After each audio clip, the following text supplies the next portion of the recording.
Your connection to a game server uses the internet's basic default routing. Chances are, that connection doesn't follow the best possible path. And, if the connection encounters any kind of congestion, your performance in the game takes a big hit. Literally, in esports, if you lag, you lose. But when you use Haste, your game traffic is handled end-to-end on our dedicated fast lane. Haste is proprietary network software running on our customized infrastructure. That means we will always know the best routes between you and the game server. And Haste connections are dynamic, which means they switch routes instantly to avoid trouble, without any disruption to your gameplay. Haste gives you a competitive performance edge in the game and a defensive shield against problems on the internet every time you play. Sign up for our public alpha by visiting haste.net.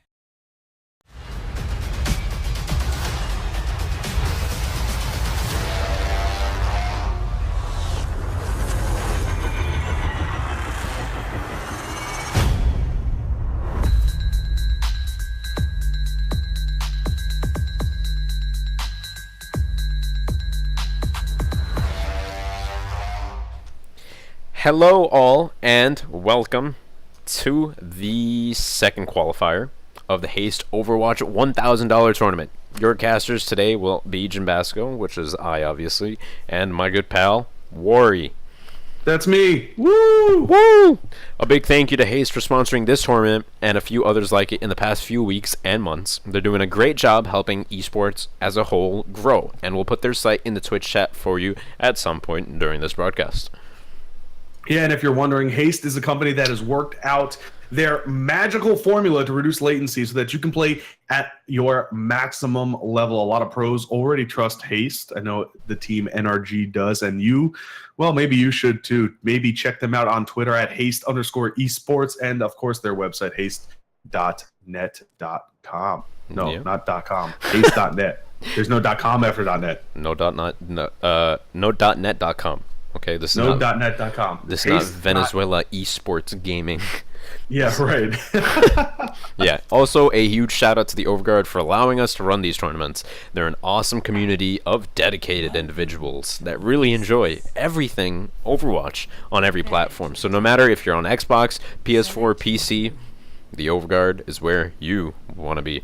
You can also find me on Twitter at JimbascoTV and my friend Wari at W4RRI. That's right. It's at Wari, but the A is a 4. Yeah. Get it? Anyway, welcome to round 3 of this tournament. We are going to be starting in round 3. It is a best-of-3 battle here between two teams, two spicy teams, and it is, of course, going to be WC Sky in the red going up against Chiefs Gaming in the blue here on Oasis. The map, of course, I believe are Oasis, Numbani, and what's the third one? Or did I get them wrong again? Oasis. Sometimes I get these maps wrong. It's Oasis, Dorado, then Numbani. That's yes. what I meant to say. Yeah, I knew Numbani was in there somewhere. Yeah, of course. Gotta have some good old somewhere, but not sure where. Anyway, this is of course a best of 5 King of the Hill map. Jim, what do you expect to see from these teams on Oasis? Well, King of the Hill, with the introduction of Doomfist, we're going to be seeing a lot of him on King of the Hill maps. It's a controlled point, so you got to stay on the point. That means you got to be where the walls are, you know what I mean? And Doomfist loves walls. What's not to love about walls? Are they furry walls? Unfortunately, for some people in the audience, they are not furry walls. They're very hard walls, and that enables that one-hit KO coming out from Doomfist. Yeah, it's really dangerous, especially on a map like this, which, like you said, has a lot of walls that you can get into. Of course, this first engage is going to kind of go in favor of Chiefs Gaming as Hoke is on the Doomfist, able to pick up the first frag and then able to just kind of posture himself around. He does pick up another kill right now on Lucio after they control the point, and it's slowly ticking up to 16%. Yeah, doing a pretty good job. Chiefs Gaming making their way basically up to 25% now, yeah.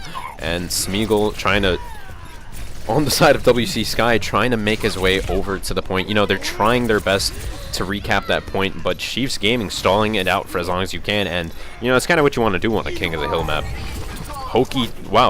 Hoki's using his ult, using that Meteor Strike actually gets off the point because, you know, there is a vertical limit to how, you know, how far off the ground you can be to be contesting. Yeah, so which is good because in the past you were able to use your ult and then contest on the point, at least in the PTR, but they did fix that bug. So it is going to be WC Sky that takes control of this point now at 35% against them. So they are going to be fighting now. We see an EMP go off in the backline. It doesn't really hack too many people, but it's enough to just kind of push some people back and force a Transcendence out from Dynasty, as they are now going to be pushing onto the point. It's going to be a self-destruct coming out from Escher. He's going to try to pick up a kill, but none come down, and then Ross is going to self-destruct on the point for his team as Escher now comes back on the point to contest, and he is trying to contest here with the help of Zoom and his team Frodo, who jumps back on the point on Winston. They're trying to take down Ross, and they do a good job of using that Tesla cannon to take him out of mech. Sir Haxalot jumping back on the point, but all they have to do is stall because they still have control of the point, and it is ticking up in their favor. Yeah, WBC Sky doing a very smart thing, employing that Sombra to keep that health pack downstairs hacked. And that's a mega, you know what I mean? Like, that's a lot of healing that they're going to have locked down for the side of WBC Sky, and it looks like it's working out for them. You know, I saw Zoom dipping down there on that Genji to heal up and just wall climb back up onto the site, and you got a full health Genji. Pretty nice, working out pretty well for them. 75% going into this next fight. Worry, yeah. What do you think of this next one? What do you think of this next engagement on the right side of the map? I think it's going to end because there's going to be a Sombra that comes in and EMPs and goes right in their favor. Of course, this is a really good Sombra map the more and more I look at it, just because the health packs on this map are like in a straight line on the point, and Sombra has the mobility to completely control them. Unfortunately for his team, WC Sky, they are kind of getting rolled over right now, as this point is going to connect in overtime, 99%. Back over in favor of Chiefs Gaming. Now, of course, all WC Sky need to do now is win one team fight, gain control of the point, and that'll basically be the end of this map here on Oasis. But never fear, because Oasis is here. There are two other maps that they have an opportunity to win on if they do lose. Yeah, Sir Haxalot getting a very nice pulse bomb down onto Frodo to open up this fight. So that's already going to be a 5v6. At this point, WBC Sky, I would say just, you know, disengage, regroup, try it again. Now, obviously, this is not your fight, and that's exactly what it looks like they're going to be doing. Smeagol getting picked off at the end, man. Yeah, like you said, Jim, they should have disengaged, regrouped, and gone for a whole full team wipe. Now they have to wait another 30 seconds, which is going to be another, 10, 20, actually a little bit less than 30 seconds, but enough to get the point probably up to 90% during at least this engagement. So it's basically going to be 99%. Whoever wins this fight is going to take home the W. Here is self-destruct, and hacks are going off left and right. We're going to see a blade come out from Zoom. He's trying his best to pick up some kills. Meteor Strike coming up from Hoki. Who's it going to land on? It lands in the back line there of Chiefs Gaming. Unfortunately, doesn't pick up anyone. Smeagol's being able to pick up 2 kills here with the help of Zoom, getting those dash resets onto Hoki, and it's going to be WC Sky that come out victoriously. Ross trying to keep overtime alive for his team with Ant LOL just touching onto it, but it's going to recap in favor of WC Sky, and this is going to be the first map here. And you mentioned that all the health packs for Sombra are in a straight line, and WBC Sky simply just had the Sombra earlier in the game than Chiefs Gaming did. Chiefs Gaming pulled out their own Sombra, but once the health packs are already all hacked and you get a engagement that's just going to be on the site, guess who's going to out-sustain once all the healers are gone? WBC Sky, and that's exactly what happened at the end there, man.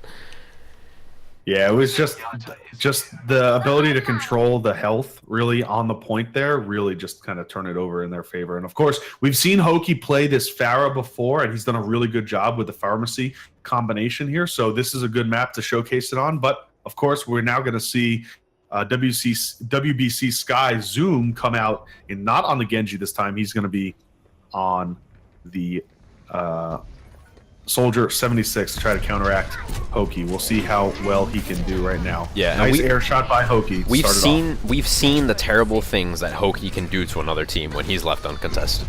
You don't want that. No, definitely not.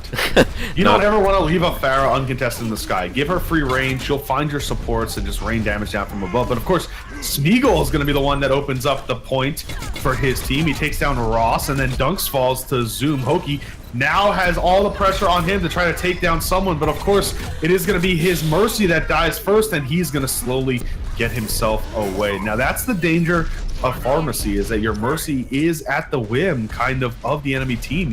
If without good positioning, you're just going to kind of get focused down and get taken down and out of the fight. Of course, without the Mercy changes going through on live yet, we still have the ability for these huge Mercy play reses, so we'll see how that plays out here. Yeah, Hoki on that Pharah, you know, he was really absolutely shut down by Esser on that D.Va. He wasn't allowing him room to breathe. All those shots that he would be able to take, normally at such a long distance, he wasn't able to take. And, you know, Hoki's just not finding as much value as he should be, as he's used to. And zoom on the Soldier 76 already speaks for itself, you know, that tac visor finding 4 people. Yeah, really good job by Escher to protect his 76 from rockets that would distract him from that tac visor. Doing a really good job of the defense there. They don't have too many barriers because they've only got themselves a Winston, so there wasn't much to protect him, but Escher did a good job of that. And we can see that they are now positioning themselves in a good position to try to contest this point here. We're going to see a Transcendence come out from Jingle Buns here, but he does fall, so he has to try to regroup with his team, and successfully he does so without letting anyone die, so really good job there. AntLOL and Hoki are now up on the high ground. Hoki is off of the Pharah, realizing he's not going to be able to get much done with the D.Va and the Soldier combination from Zoom and Escher, so he's now on Genji, but it may be a little too late, as the point is capping up 82% in favor. And look at the ult advantage. Well, there's not much of an ult advantage, but the fact that they're on the point and they can use these ults defensively is a little bit of an advantage for WBC Sky. Yeah, WBC Sky will have a lot of combos to pull off, but they do not have the defensive ults that they will need. Ansel, on the other hand, does have his sound barrier, and Sir Haxlot waiting on that pulse bomb. Ross will also have her D.Va bomb, but it's going to be interesting to see how she uses this properly. It is going to be a tac visor coming out from Zoom, and Escher doing a good job of protecting their Soldier 76 from damage. She's unable to connect with too many people because Ross had DM'd or counter DM'd right back and ate most of the damage. Sir Haxlot's going to pick up a kill onto Frodo, and it does look like Chiefs Gaming is going to have control of this point, and they are going to cap it. So the pressure is no longer on them to stay on the point because there is no overtime counting up right now, and Jingle Beans is in really good positioning to take down Ross, but this is where WBC Sky is going to just clean it up and hold on to it, because Hoki's the last one left alive for his team, and he comes out with a Dragon Blade, but it's into a Transcendence, and it's going to recap in favor right now of WBC Sky, and this is where overtime candle ticks down. Dunks has got to touch it to continue to keep this fight alive. Yeah, Dunk's doing his best to stay alive on point for as long as he can. He's very, very angry with the team of WBC Sky, and you know, he gains 1,000 health, so it's pretty good. It's good to be angry sometimes. And Dunks, as much as he may have tried, unable to stay alive, just way too much damage coming out from WBC. Hoki on the Doomfist, trying to push Zoom out of the battle completely, but unfortunately Zoom takes him down in the air. Good job there. It is going to be a successful point capture for WBC Sky. They're going to take this 2-0 as we move into the third round here, and the deciding round potentially on Oasis before we go to Dorado, which will be next. Yep. Oasis's third point now, so if they are able to take this, WBC Sky will have the first map in the bag. However, it is a best of 5, like you said. King of the Hill, good stuff, we all know it. It could go on very long. King of the Hill does have a tendency to do that sometimes, but Warrior, how do you feel personally about Oasis? Do you like it in your competitive experience? Not really. I don't usually end up doing well on Oasis, mainly because I am a Pharah main, and while there are good points to play, there's a lot of good points to contest a Pharah. I mean, there's so many high ledges that like even a good tracer can jump up on a ledge and kind of contest you as a Pharah. So it's a little bit more of a difficult Pharah map to dominate on as versus something like Ilios, where there is a lot of high ground and verticality, but not much that you can kind of hold on to. Freebies is going to be able to get a boop onto Hoki to start things off strong, but Ross and Dynasty counter back. We're going to be seeing Ross this time on Zarya to try to counter Escher's D.Va, but it is Sir Haxlot and AntLOL left alone on the point now to try to stall it out before it is going to be WBC Sky that pick up this first point unless it continues to stall out here. Yeah. The stall does last for a very long time, and like you said, it's very easy to gain vertical superiority on this map. Like, that staircase, that's the first place that both teams go, because they know the high ground is so important. And I could see why you would say it's very hard to play fair on this map. Although you do have, like, the little bit of help from, you know, the gates, the arches, you can play around that. You can only play around that as so much because Zenyatta could even set up on this high ground. You know what I mean? Yeah, like, he can just sit. Yep. Yeah, he can just chill up here, and he can have complete view of the battlefield, throw out his Discord, throw out his Harmony Orbs, and just, you know, do a lot of work. Sir Haxalot now opening up this next fight with a kill onto Frodo. But Zoom, like you said, up on this high ground, getting a triple kill with that tack visor. He's no joke. Yeah, he actually picks up 4 with the kill on Ant LOL, and with the lack of D.Va, that is the devastating ult of a Soldier 76, Oh, yeah. and that is the power of Defense Matrix. We haven't seen a 4K out of a Soldier ult in, you know, 4 matches because there's always been a D.Va going up against him. Yeah. Right-click DM Matrix, basically cancel it out. But not this time. So it is going to be a full push now by WBC Sky to try to hold this top line here as Chiefs Gaming tries to gain the high ground. Dynasty coming out with attack visor, and it's going to be a Graviton Surge into a Jingle Buns Transcendence. And I don't know if you saw that, but Frodo was increased DPI Reinhardt swinging as a Mega Monkey. Yeah, I call that the Reinhardt swing because typically you see Reinhardt mains have a DPI button on their team and just on their mouse and just swing it around, but he was Winston doing that. He was just a spinning monster of mayhem. He actually knocked Hoki a good amount back, almost off the map actually, and you know, Chiefs Gaming not able to find really anything. Smeagol finding that pulse bomb onto Dynasty. That's going to be more of a delay. Look at the positioning, though, of Hoki. He's coming onto the point. He's going to contest it at 99%. He does. And unfortunately, I don't think WBC Sky saw that coming as they finally fall back, take him out. And this is going to be the end, really, for here. Ant LOL is going to try to stall as best he can, and so is Sir Haxalot. But 5 people from WBC Sky holding on to this, was as well as with a sound barrier, is not looking good for Chiefs Gaming, as it is going to end 3-0 in favor of WBC Sky. Well, of course, this is a best of 3. It is a best of 3, that is correct, and the next map that will be played will be Dorado. So if you're not a fan of the King of the Hill, you know, play style, Dorado is pure payload. So for, you know, those of you that like payload a lot, that'll be your map.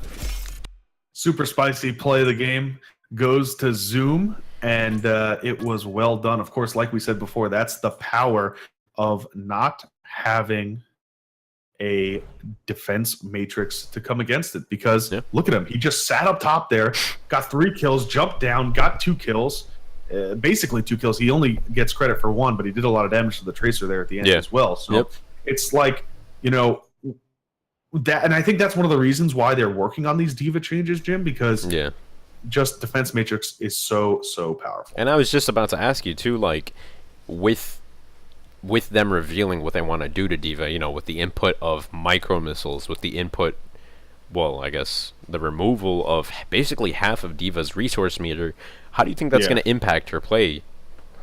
You know, I played around a little bit of her on the PTR. I didn't actually go into a competitive match or anything like that, but I did play around, and I'm actually really interested into why they gave her the micro missiles. The micro missiles, like, okay, shooting and moving, you know, shooting and flying was definitely a quality of life change that needed to happen, I think, and I think it's going to work out well. It's definitely going to increase her mobility and maybe increase her usefulness when she's not DMing. But I think the micro missiles are going to make her even more of a must pick in the team comps, because basically you can fly head first into an Ana, use your micro missiles while shooting, and just completely take her out. Like absolutely obliterate a person. Yeah, it's gonna be a little bit insane, and maybe they'll reduce their damage a little bit, or not make them do splash damage, so you have to actually hit someone So with you them. actually Or have to aim, yeah. yeah, I'm not sure about that as I much, don't know. but of course we are going to be moving to Dorado now, which is like you said, it's a payload map, and it can be a very contested payload map, as we are seeing in this best of 3 series. The second map now being Dorado, between WBC Sky in the red and Chiefs Gaming in the blue, which means Chiefs Gaming is on defense first. Yeah, you brought it up in the prior map of Oasis, the verticality aspect, and it's like, I think that's one thing I really like about Overwatch. Verticality is another dimension in this game, which you really, really need to pay attention to. And Dorado, I would say, is one of the best contenders for explaining that. It is a payload map, but a lot of the map areas, a lot of the strongest areas, are going to come from these higher grounds. And so, if you have a team without, like, a Genji, like Chiefs Gaming have right now, they have a Soldier 76, they have Tracer on... Sir Haxalot on Tracer, and they have Ross on Zarya instead of like a Diva. Winston's going to be the only one able to get up to those high grounds and really contest. Yeah, and the fact that Zoom is on Pharah right now is actually a really good sign, because they can just kind of get up to the high ground and force people down. But as they do that, it's going to be Chiefs Gaming that just completely demolish the first attempt of a push there. Oh, yeah. By WBC Sky. They're playing a very, very aggressive dive. I don't know if you saw that, but after they got that first kill, after Dunks got that first kill, they pushed right basically up onto the payload to try and get them off. And it already repercussions for playing such an aggressive playstyle. Yeah, Dunks is going to get taken down, and now there's really only a Zarya to protect the rest of the backline, and it's not going to be that much as Smeagol goes into the back and takes down Dynasty. Zoom, of course, doing lots of damage up top. Doesn't actually get the kill for it. Frodo picks it up, but that's sometimes some of the pain of playing Pharah. You get a bunch of rocket damage down, and you have to get someone to kill secure, like a Winston, who's got that nice Tesla cannon, or a soldier or something like that. But of course, it's all for the betterment of your team, so as long as you kill secure, it's great. But this is kind of the devastating power of a Pharah on this map, where you can't really contest as much in the high ground area. Yes, there's kind of the courtroom bridge and balcony, but being able to just launch rockets all the way down basically into the spawn room of the defending team guarantees your capture. Oh yeah, and now Zoom on this Pharah is just going to be taking very aggressive positioning once again, and Ross realizes that they need both protection and vertical mobility. He's going to be making that switch to Diva. Zoom pushing basically up to their spawn, and Pharah just does so much damage, man. Yeah. Like, if you have that range, they should so much damage.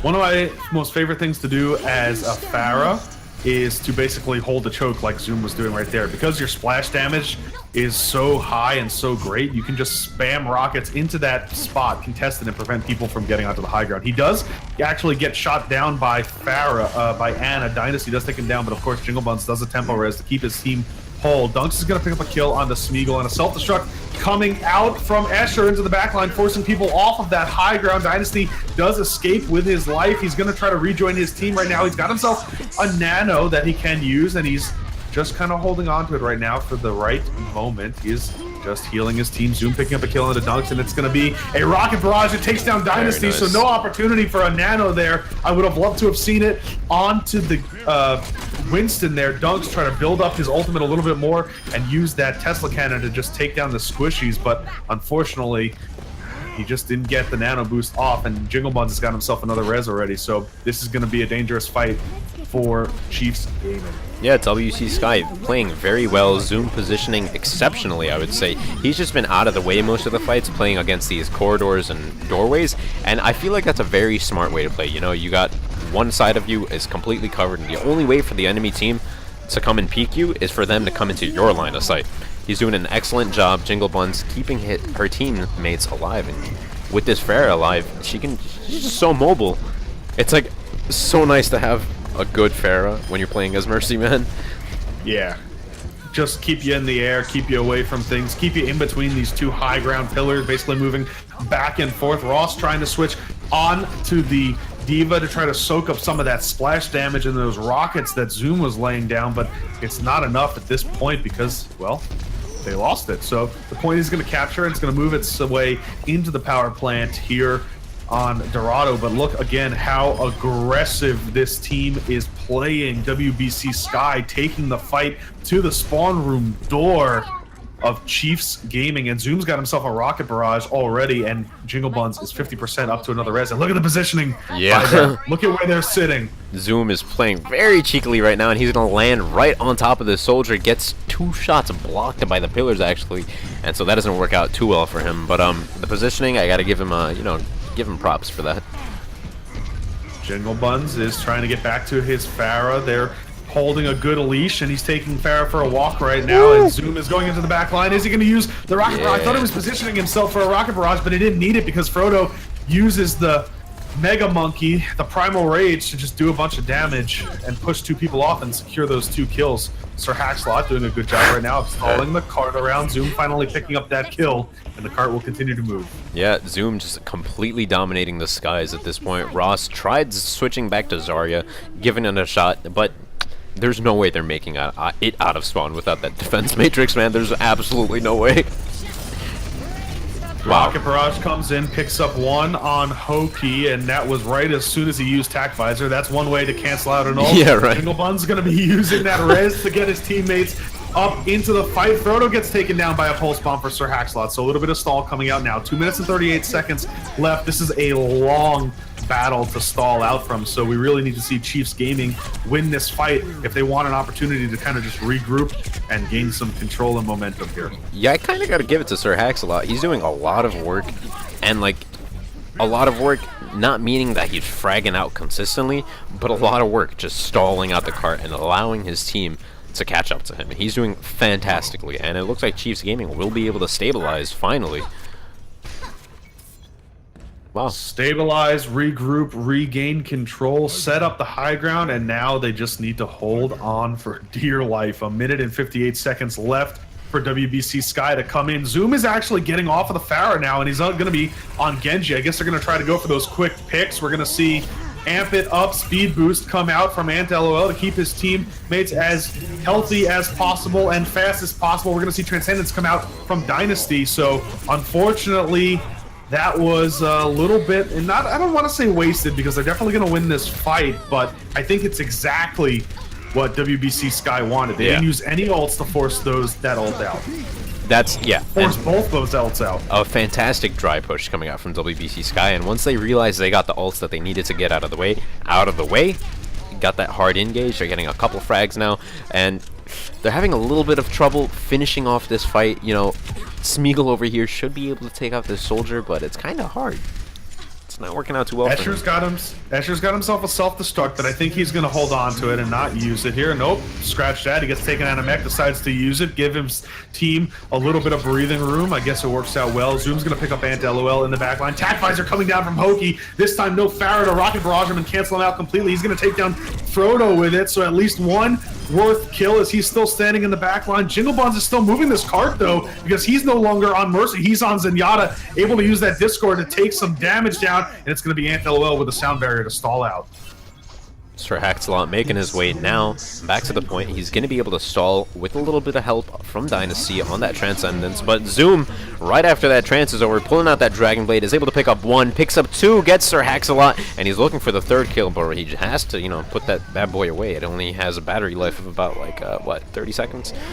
30 seconds or so, and then it's out of batteries. But if they want, they need to install a little bit longer to push it into overtime, but they complete with 8 seconds left on the clock as we now move to the second half of Dorado. Of course, the sides are going to switch, so WBC Sky is going to have their opportunity to defend against Chiefs Gaming offense this time. We'll see how well they do. Of course, WBC Sky was looking very, very dominant in the first 2 phases here. They had a little trouble in the third, but of course the third is the hardest stage, just like on Route 66. The third stage is a lot harder to defend, in my opinion. Yeah, no, it definitely is a lot harder. You don't have a lot that harder range to attack. Sorry.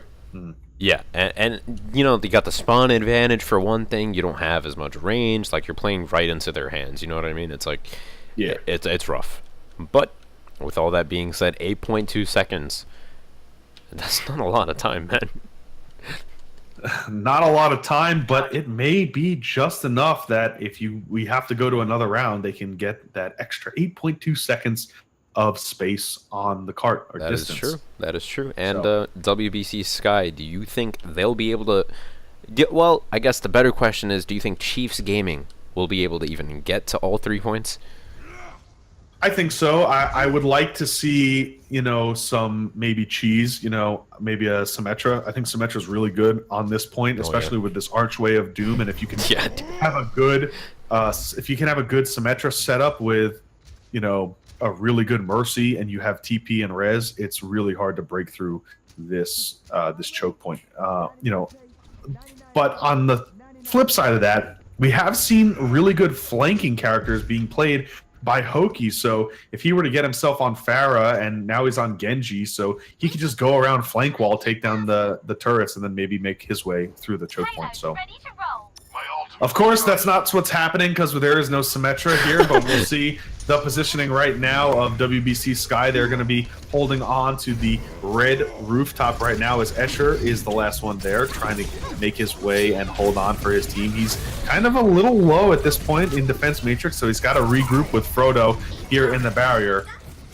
And it seems like no picks are going to happen left or right of this team, but the payload is moving very quickly through this Archway of Doom. Yeah, Chiefs Gaming just doing enough damage to push back WBC Sky around this corner, and they'll just have to take this fight. And it's a little more advantageous for WBC Sky to fight them here, but with one person down right now, Chiefs Gaming are going to have the advantage going into this fight, so they should go on the aggressive and definitely make the most out of this opening. It's exactly what they do. Freebies is going to equalize the fight here, and we're going to see Hoki come out with the Dragon Blade up against Zoom's Tac Visor. So the trades are now back and forth, and it's a Nano Tac Visor as Zoom is picking up 3 kills with that, and Ant LOL and Dynasty are the last 2 alive on the point, but their spawn is a little bit closer, so they're going to have friends much sooner. Dynasty, of course, using that Transcendence to try to keep his supports and his Sir Haxlot alive so that they can counteract and get some more points and some more distance on this card. Yeah, it looks like a restabilization for Chiefs Gaming. They are able to respawn with the help of Dynasty, holding that site for so long. And, is that 2 very angry monkeys, or that's just 1? That is 2 very angry monkeys. Self-destruct coming out from Escher picks up both supports for Chiefs Gaming, so while they did end up stabilizing at the beginning of that fight, they definitely crumbled and fell under their own weight there at the end because, well, Escher blew them up. Now they are being pushed back. The question is, will we see a C9 cap, LOL? Yeah, someone just hopped right on it. Yeah. I mean, there is only 3 Jingle meters. Bells. Yeah. Jingle Bells has a really good positioning, though. He's right by the cart, so he's able to contest it as well as kind of hiding behind this fountain. He finally falls back a little bit further since his team is here. Sir Axelot going for that kill, and he's going to pick it up on the free. Now it's just up to Anna, and it looks like Dunks is going to jump onto Frodo, and they're looking for that Anna to try to get him out because there's only 1 support left, but Zoom is there to kind of protect him a little bit. We see Hoki go down, and he's going to pick up the kill there. Now there's no supports left alive for WBC Sky, but Freebies rejoins the fight as Lucio this time, as he just switched, but he's got to back out. Yeah, good coordination there coming out from Chiefs Gaming. Sir Haxelot and Sir Haxelot and Hoki. Yeah, I don't know what I was saying. Doing a very good job of coordinating who they were going to dive, making sure they got the damage down and just getting kill after kill. Very impressive. I want to see more of that come out from Chiefs Gaming because sometimes I feel like Sir Haxelot ventures out by himself, but, they're making it work. Yeah, when we saw this point last half, WBC Sky completely controlled the skies and were able to push really far and didn't really have any problems whatsoever. But right now, on defense, they're showing exactly what they did on defense, on offense to the defenders. They pushed them all the way back to their spawn room, finally decide to back up a little bit and give them some breathing room as they regroup on top of the courtyard to get high ground. Yeah, WBC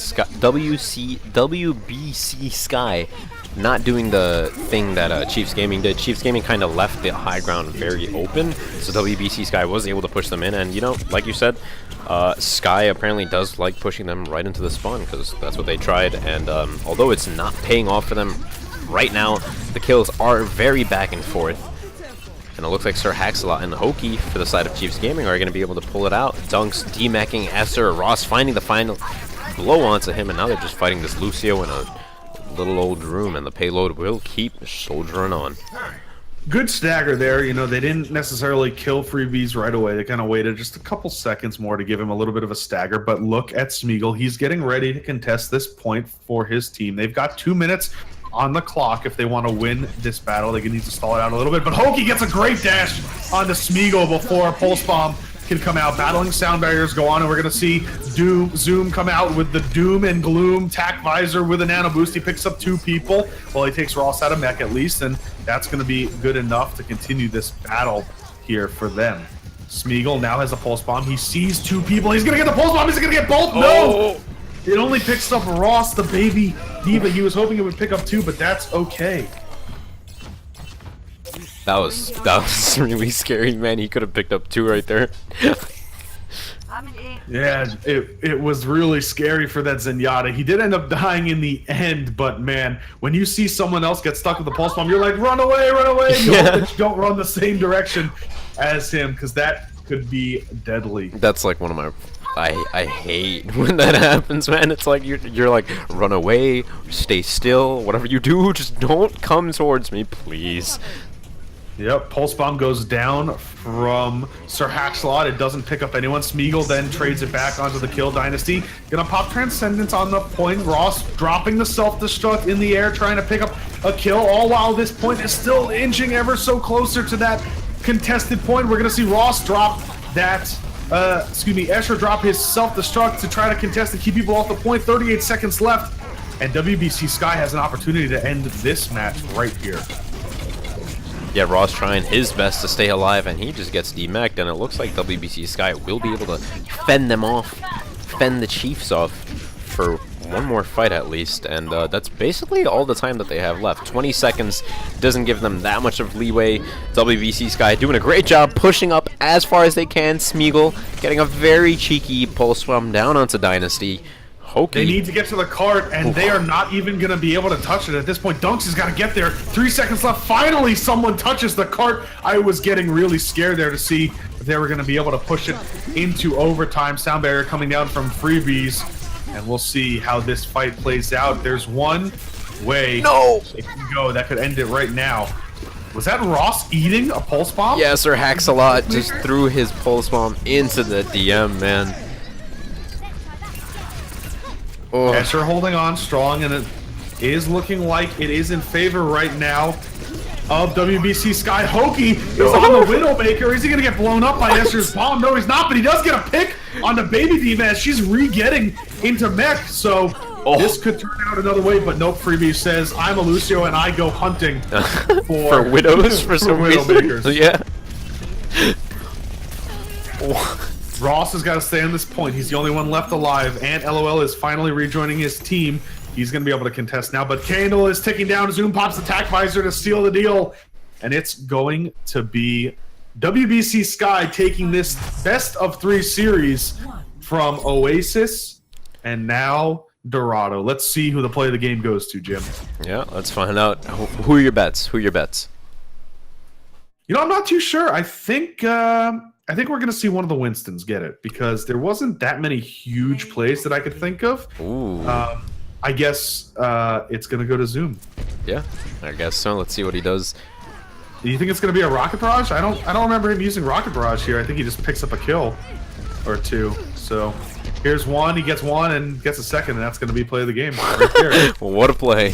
Yeah, there weren't that many big plays that game, Jim. It was just kind of I don't want to say a slow roll, because it wasn't always in one direction or another, but it was just enough to gain control and keep control from WBC Sky. Yeah, they were just able to do it. It was very hard to take back control from WBC Sky, and I like their playstyle. They're very aggressive, and they take the fights when they want to. There's a lot of teams that have trouble, and I feel like this comes from shot calling. A lot of teams have trouble deciding on when to go in, when to commit completely. Every time WBC Sky committed, they committed all the way. They pushed them all the way back into the spawn, and it worked out for them. They were able to gain a lot of free ground by doing that. We saw that in Dorado, and it's just a strat that works, and it's like you got to play aggressive into that aggressive play style, because if you don't, this is what happens. Yeah, and it worked out really well for them. They win the match 2-0 in favor, and they're going to be moving on to the semifinals. And we are going to just take a quick break while we wait for the other teams and get your next match set up. So thanks for watching. We'll see you shortly. Stay tuned, folks. We're just like other people. We love to sing, we love to dance. We're human. Sometimes very human.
human.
We're just like other people.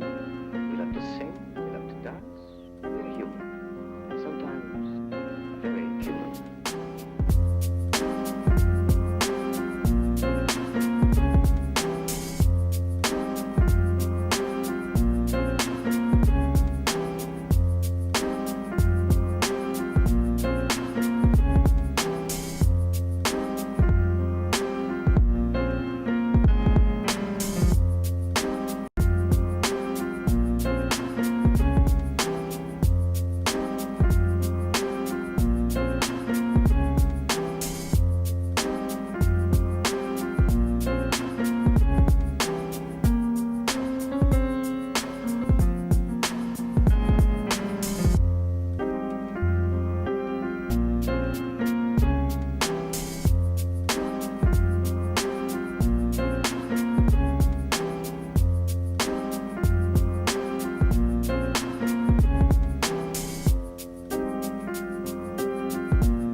Hello all, and welcome back to the glorious land of the Overguard. My name is still Jimbasco, and his name is still Wari.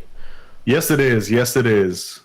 And as we are here in our first semifinals match, Jim, it's going to be Big Baller Brand versus Toronto Esports. that is true. And we're going to get this map draft started underway as Big Baller Brand is going to take out Ilios to start it off. Taking out Ilios to start it off. The match draft is happening right now. I do have to put the new one into the browser source. There you go.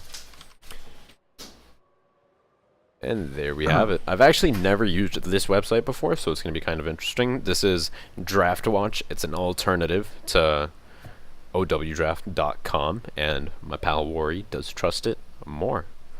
So, Yep, and it's a little bit has a little bit less bugs, and it gets updated a little bit better. So that's what's going to happen. Toronto Esports is going to now ban the lunar map, and then of course Big Baller Brand is going to take out Numbani here. So nice. we still got a bunch of maps left. We'll see which one comes up. What do you? I don't know. Do you think they're gonna have a certain preference for a King of the Hill map, a payload map, a hybrid? What do you think they're gonna be looking for? Based on what's being banned out now, Toronto Esports does ban out Route 66. Gibraltar. Man, Gibraltar, thank you. Yeah. Wow. I don't know how to read anymore these days. But so based on what we're seeing right now is I'm surprised that all the 2CP maps aren't out of the running yet, and we're slowly still banning out Koth Yeah. Right. as Oasis just get banned out by Big Baller Brand. So there's still 3 hybrid maps left, 2 payload maps, and all 3 2CP maps, or 3 of the 4 2CP maps are still left alive. So it's interesting to still see those here. Yeah, you would think that 2CP would be one of the first ones to go, but you never know. Maybe Toronto or maybe Big Baller Brand have been working on some sort of strat for either like Volskaya or Anubis, but I'm not gonna place my bets on anything like that. And It is a best of 3, so the last 3 maps we'll see, as we're going to see Eichenwald fall right now by Toronto Esports. Probably a good decision. No one really wants to play Eichenwald, in my opinion. I love Eichenwald because you can play it. We are going to see Big Baller Brand take out Hollywood. So Kings Row is the only hybrid map left, as Toronto is going to take out Hanamura now. So Temple of Anubis, Volskaya, Lijiang Tower, Nepal, Kings Row, Dorado, and Route 66 are the last maps alive. And as I say that, Toronto Esports Big Baller Brand takes out Dorado. Yeah, Route 66, the only pure payload map remaining. Kings Row, the only hybrid map remaining. And there's two CPs left, and two King of the Hills. I was going to say 2 KH. I'm still amazed that the 2 CP maps are still in the running here. Finally, we see one get banned out here. Toronto says we're not playing Volskaya. They take out Volskaya. So out of the 5 maps that are remaining, 3 of them are going to be played. So these next 2 bans are going to determine what the last 3 maps are. Of course, this is a best of 3, so it is going to be the last 3 maps that are alive, and then we'll just be banning for play order. Yeah, wow. Anubis was not the next ban. I'm not going to be surprised if either of these... Well, a better way to say it, I'm going to be very surprised that if we see Anubis in this best of 3. It's not a very popular map, and for very good reason. Yeah, Toronto Esports right now has an opportunity to leave a Temple of Anubis in this best of 3. As we see, it's going to be Kings Row, Route 66, Anubis, and Lijiang Tower are the only maps left here. And it's up to Toronto Esports if they want to leave the 2CP map in as a decider, as the first map, as the second map, or if they're just going to take it out completely. It would really, I agree with you, Jim. It would be really a big surprise if they left Anubis in here. The other three maps are very common maps that a lot of teams play. So unless they have this overarching amazing strategy up their sleeve that they've been working on Anubis. I don't know how it's going to work out. Yeah, I don't know how it's going to work out. There doesn't seem to be a timer, or unless I'm missing it completely. But they're taking their sweet time with this one. They're contemplating. They could play King of the Hill. And they're going to take out Route 66. Leave Temple of Anubis in here now. So our last 3 maps, and we're just picking for which order they get played in right now. We're going to be Kings Row, Anubis, and Li Zhang Tower. Very interesting. The suspense was too much. much. Is killing me. Yeah. It's killing us. Yeah, wow. Really surprising they left Anubis in. Was not expecting that whatsoever. Looks like Li Zhang Tower will be the 3rd map played in this best of 3, so it'll be the tiebreaker map. And now Toronto Esports gets to pick. It's going to be Kings Row, Anubis, and then Li Zhang Tower. What a group of 3 maps. Kings Row, Anubis, Li Zhang Tower. So, I mean, personally, how do you feel about the map pool? It's interesting, right? We don't see a lot of a Temple of Anubis played at all, really, ever, right? Mm-hmm. But we are now going to go to Kings Row, and this is a very common map that we see a lot of. In fact, I like to refer to it as the Dust 2 of Overwatch. Yeah, Jim. basically. A lot of these players on both sides have played this map a lot, and this is like the most scrimmed map. So I'm interested to see a bunch of strategy come out. So as we're going to move right into this game to see how we play it off. Yeah, and I definitely agree with you when you call it the Dust 2 of Overwatch. And I think it's for good reason as well. Being a hybrid map, it lends itself to a lot of different play styles. Just even having the spawn door where it is, like in that church in the upper window, it opens itself up to so much. Like you've seen in the Korean scene, you've seen a Hanzo Widowmaker work here before. Like not on many other maps can you say you made Hanzo Widowmaker work that you make very hard dive work. We've seen evil geniuses pull off triple or even quad tank before on this map. Like anything can happen, anything goes. There's so many different ways to play this, and I think the Dust 2 of Overwatch is an apt title to give it. Well, ladies and gentlemen, nerds and neckbeards, we are moving our way into this first semifinals of this qualifying tournament brought to you by Haste and the Overguard. And in the red, we're going to have Toronto Esports. And in the blue, we've got Big Baller Brand. Big Baller Brand. I wonder if they're actually affiliated with Big Baller Brand.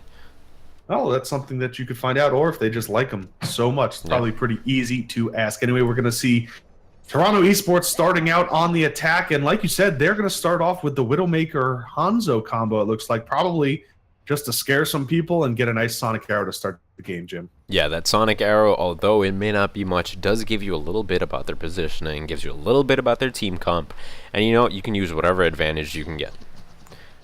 Yep, it looks like Poro will be shooting that Sonic Arrow, dropping back down and switching over to Soldier 76. Kayun getting off of that Widowmaker onto Tracer.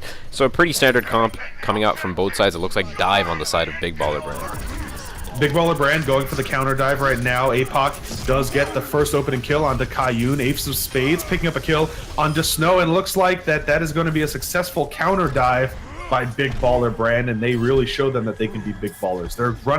They were running into a pretty standard Reinhardt comp here by Toronto Esports, but as soon as they realize that their enemy is running counter dive, they're going to be moving into the counter dive themselves. Yeah, very good adaptability. Note switching over to Diva, Panker switching over to Winston almost instantaneously after that fight. Very good call. And it's already paying off for them, Note and Kayun already picking up 2 kills, Panker demeching that Diva, and, just finding Genji. Like, that's all they had to do. They just had to switch their comp up one time, and they already got the point. Yep, switch it up into dive, jump right in, and they're going to get this first point successfully. Kayun doing a lot of work. We've seen Kayun play a lot of different heroes in a lot of different tournaments. Of course, he was a former member of Evil Geniuses before that roster got dropped, unfortunately. OWL, of course, slowly killing the amateur scene, but we'll see if we can keep it alive here in the Overguard. Oh, yeah, baby. As Kayun is now on Tracer. We've seen his Genji do a lot of work before, so we'll see how his Tracer works out. Yeah, Kayun is an absolute monster on that Genji. For those of you that don't know, he is an ex-Evil Geniuses member, and, you know, he was an absolute beast. There's Snow opening up this next fight with a pick onto Ace of Spades, and the Streets phase is a very, very hectic scene, as you can see. Azire popping off with that Dragon Blade already. And Poro in the back line with Attack Visor, so it's going to be APOC with Transcendence to cancel that one out, as it's going to be Toronto Esports that has to just back up right now and regain some composure and stabilize themselves out. It is Big Baller Brand that holds this point right by the bookstore. Pretty good of an engagement, you know. Azire with that Dragon Blade, able to find 1 or 2 kills. Kayun already in the back line, already taking out APOC to start off this fight. That's so much healing, so much damage already gone from the side of Big Baller Brand. You know, Josiah trying to hit those pulse bombs on Diva. He does connect with one. Azire is there to help him clean up. It's working out pretty well for them. Big Baller is moving the cart this entire time. They do have 3 people on it, so it will be moving as fast as possible. Yeah, Toronto Esports doing a good job of pushing this card almost all the way to this point here, the second point of Kings Row map, of course. Now, Big Baller Brand has an opportunity to contest here and force Toronto to have the long spawn, but will they be able to make it in time? They don't have that many ults to work with here, but neither does Toronto, as Kayun's going to drop his pulse bomb a little earlier and not pick up a kill with it. But it is a stall, dive-on-dive situation right now, as Note's going to be the first kill in this engage to take down Ace of Spades. And kills will be transferred back and forth. Azire looking for a health pack. His healing is not present with him. And it's interesting to note that they're not running a, you know, like a very high single target healer. They're running that Zenyatta Lucio. And it's kind of providing a couple of problems for Azire like that. Ooh. And wow. Triple kill with the self-destruct from Note with Poro in the back. Also using his tack visor. They're going to speed boost forward and just take the advantage dive straight to Big Baller Brand's face. What an absolutely nutty Diva Bomb right there, taking out 3 people. So far, that's play of the game. Yeah, so far. We'll have to keep track. Yes. I know keeping track right now. Kayun, I know he has a lot of playmaking potential too, so I won't be too surprised if he ends up taking that play of the game away from Note. But Azire gonna be popping his Dragon Blade into a Transcendence. Kayun already returning with that double kill on the Pulse Bomb. Azire finding no value whatsoever out of that Dragon Blade. That's just complete waste right there. That's a feels bad, man. Well, it wouldn't have been a waste, but it got completely canceled by the Transcendence. Yep. Good reactionary play coming out from Snow. Yep, for those of you asking in the chat, we are not going to be streaming the other semifinals match. We're just going to be streaming this match and then the finals. So if you're in that match, in the other semifinals match, hopefully you are playing it. And this is, of course, going to be Toronto Esports versus Big Baller Brand. This is the first map in the first half, and Toronto Esports has already pushed the payload to its final destination, and they just need to finalize it off and cap it. Kayun getting a pick on the Death Engine. Poro going to be dropping another Tack Visor, picking up Yoji with it, and No dropping self-destruct, picking up Azire in the back line as he switched over on to the Doom Fist. And this is going to be captured here with 2 minutes and 43 seconds left in the point. Yeah, I mean, Big Baller Brand try as they might, Azire switch as he might, that's just no stopping the Toronto Esports squad, finishing the map with 2 minutes and 43 seconds on the clock. That's a pretty hefty amount considering, you know, just like the general architecture of Kings Row. It's kind of hard. Like, it's a very labyrinth-like map, especially the streets phase. Once it gets back into the factory in the back, it's very easy to get delayed, I might say. Yep, but with 2 minutes and 43 seconds, that's not a bad time whatsoever to be putting on the clock here on the offense. Of course, now it's Big Baller Brand's attempt to do the same or better. But it all will come down to the defense of Toronto Esports. Of course, now, ladies and gentlemen, nerds and neckbeards, the 3 maps that we're going to be seeing, of course, are Kings Row, Temple of Anubis, and the Decider will be Lijiang Tower if we get to it. But just the fact that we have Anubis in this battle, well, it's going to be fun, nonetheless, to say the least. Nonetheless, to say the least. Nonetheless, to say the least. That's going to be the new catchphrase. It's Venezuela Gaming Esports. That's right. That's right. Panker Look taking at Panker. yeah. Yeah, look at this positioning, sitting up top, just looking through and saying hello to anyone who's going to come up top. Of course, Big Baller Brand is not running a Widow or a Hanzo, even to get the opening information about who's on the enemy team. Yeah. Which is interesting because it's kind of free. Yeah, it's pretty free. Like, you should definitely do that. Maybe they'll do it, but, you know, with 1 second until they're out of the doors, I don't think so. Panker just, you know, taking an observatory look, is actually going to drop down into the back line. Do they even know he's there? They don't know he's there. They have no idea. And now they're just being stalled. This is not too good for Big Baller Brand. They've been detected. Their play has been called out. Panker's still in the back line, just chasing them down. They're taking a lot of poke damage now. So this is a good strategy that we see a lot from dive teams. They go all the way around the clock tower, but Toronto Esports knows exactly how to counterplay this. They're going to rotate, and they're going to go towards the statue and just kind of hold themselves there and wait for someone to drop on the point. Of course, Big Baller Brand, I think, is kind of waiting to see if they can get themselves a pick here. Yeah. If I were them, I would have. They have to remember they need to get on the point. They need to pick up the time here. So we're going to see Azire come around the back line here. He's going to try to go for the dive in Hotel. We will see what happens. He gets spots out, and Kayun gets the opening pick this time onto Josiah.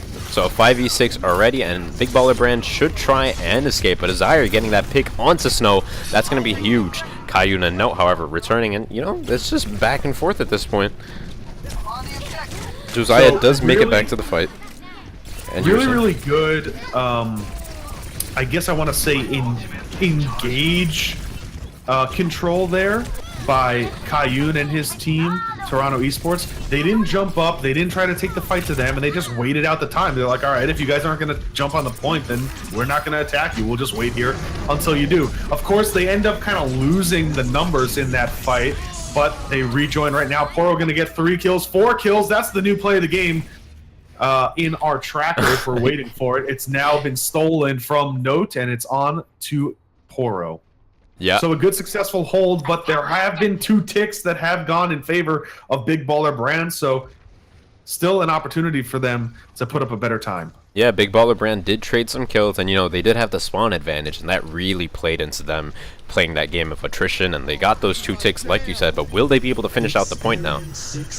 Transcendence is going off on either side. Poro's got the high ground, and he can just sit here and do some damage, but Azire's going to chase him down around, but Poro does a good job of escaping and wasting so much time on that Dragon Blade. In fact, he wastes all the time on that Dragon Blade. Wow. Sound Barrier comes out and self-destruct from Note, picking up Death Engine. No supports alive for Big Baller Brand, who answers back with Yoji self-destruct to pick up a support, but Kayun is still going ham, chasing this Diva around and about to take her out of mech, and now it's just up to Azire on the point alone. Baby Diva gets taken down as well. So, Toronto Esports completely in control right there, and wow, what a run around. Yeah. Let's distract the Genji with a blade by Poro. Very excellently done. He realized as soon as he knew there was a Genji on the floor that he was going to start getting chased. So Poro was on the run, able to stall out that entire Dragon Blade. That's something, dude. Well, if you don't want to get killed by a Dragon Blade and you don't want the Dragon Blade to kill anyone else, just run away. Clearly. Let him chase you. Yeah, apparently it works. If you're being chased by an Asian man with a large sword, run.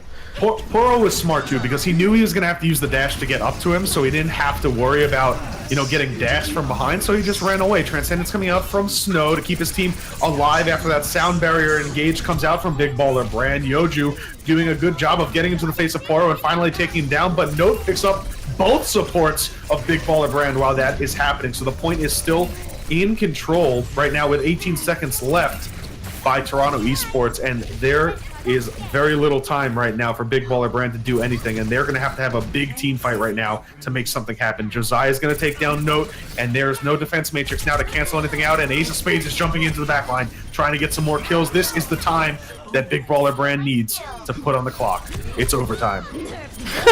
And Big Baller Brand do get that overtime. Like you said, 3 kills going to the side of Big Baller Brand. Poro returning with the kill onto Zenyatta, and it looks like Ezire is locked in a battle to the death with Baby Diva, and he does find the kill, and they're able to get the point. 2 minutes and 25 seconds back on the clock for Big Baller Brand as Desire pushes up. Wari, can you say you were expecting that?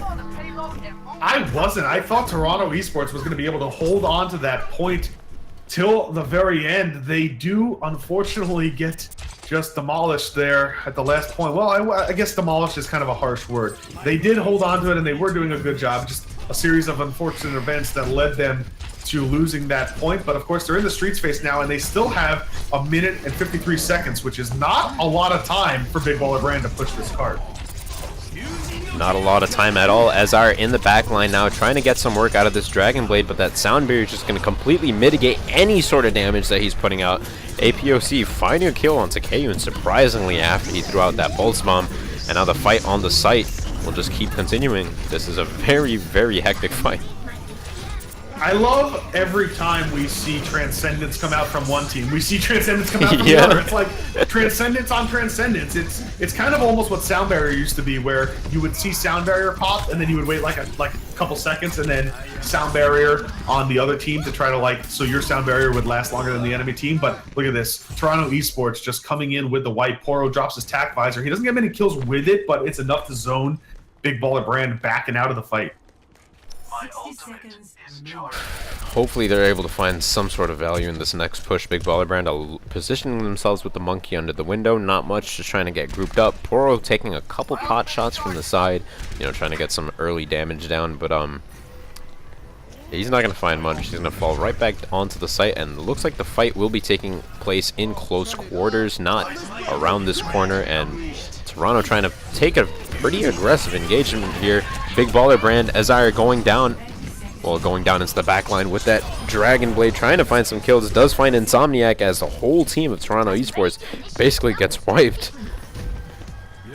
Jeez. Yeah, so this was an opportunity that Big Baller Brand needed, right? They needed to win that battle. It's going to be very close to overtime here as this card gets pushed into the payload. They need to keep 3 on it. We're probably going to see overtime here because Toronto Esports is going to contest right at the last second. And if they win this fight, this is going to be the game here. And we'll be going to Temple of Anubis. If not, we go to the 3rd stage here. APOC going to use Transcendence to keep his team alive during this engage. And then Snow comes out with his Transcendence. Self-destruct coming in from Yoji. It doesn't pick up anyone. Now comes out from Yoji as it's going to try to pick up as many people as he can. Kayun picking up a kill onto Ezire. Ace of Spades taking down Panker, but Poro answers back with the trade. So this is a 5-on-5 on this point right now. One man down now in favor of Toronto Esports. Poro taking down Yoji's defense matrix. This is not looking good for Big Baller Brand. Self-destruct comes in onto Note. Note does a good job of flying into the air, so he doesn't splash damage down. Almost C9'd it off the point there too, but Note stays on just in case. It's going to be Yoji. Ezire finally rejoins the team. He doesn't have himself a Dragon Blade, but Panker is going to have a Mega Monkey once he gets back here onto the point. And here he comes. He's on the point now. He's using this Mega Monkey to push everyone off the point. It totally starts to Unfortunately, Tracer just gets back. Yoji getting back into his mech. Pulse Bomb going around back and forth. He's trying to stay on the point, but he's the last one alive here. Can he do it? Poro coming in with attack visor, trying to pick up a kill, and there is overtime ticking down. Toronto Esports takes it for their team, and they're going to be able to successfully capture this map to their favor. Yeah, so that's going to be 1-0 in the favor of Toronto Esports. This is a best of 3. This is the semifinal. The finals will be a best of 5, so we will be heading into the second match. But before we do, let's find out who gets the play of the game. From Poro. Oh my god! What? It's not Poro. I thought it was going to be Poro 4-kill, but it's a Transcendence pop here. Let's see what happens. He does a good job. He gets 1 onto Kayun. APEC still doing a lot of damage right now with those orbs. Doing a good job. Is he going to be able to pick up this kill? He does. Okay. So, alright. Not a bad play, though I still think Poro's Q quad may have been yeah. better. Quad kill. they have been a little bit better. But anyway, we are going to be moving our way into Temple of Anubis, because that, of course, is the second map here. How it got through the ban phase, I don't know, but it made it. But it does. Yep. But it made it. It made it nonetheless. Yeah, it made it, so we're going to play it. Whatever. What do you expect to see here? Like, do you think Toronto Esports has an amazing strategy or something that's going on? Or do you think they might... You think they just let it through because they know about it, or what do you think? I think they know that like the public perception of like 2CP maps is generally you don't want to play them. So they may have been scrimming Temple of Anubis for quite some time, and they may have been working on it. So this could be like their their pick. They could just be like, "Ha, you weren't expecting that." But I don't know. It might be in favor of Big Baller Brand as well, because they had the opportunity to ban out Temple of Anubis way earlier on in the banning phase. So they were obviously comfortable enough with it to let it by. The bans are like, they're always like this meta mind game, right? Yeah. It's like, all right, we're not going to ban these maps because we're going to see if they end up making it into the pool. Or we're going to just kind of ban these maps and see what the enemy team kind of wants to play. So... And sometimes it backfires, and sometimes, the teams let maps like Temple of Anubis through and force us spectators to watch it. But it is what it is, and ladies and gentlemen, nerds and neckbeards, we are now in Temple of Anubis, and our sides have switched. In the red is now going to be Big Baller Brand, and in the blue is going to be Toronto Esports, as we are here on Temple of Anubis. Yeah, a good thing about Temple of Anubis is that it also does lend itself to a lot of different playstyles. Like, you can make Torb work exceptionally well on this map. You can make Symmetra work exceptionally well on this map. But in the same vein, you can make Widow work. Yeah, there's a lot of options for defense on this map. There's a lot of options for offense on this map, too. I love playing Torbjorn. He's one of my favorite characters. Torbjorn. Farah. Yeah, I am an engineer, so that's just kind of the way it works.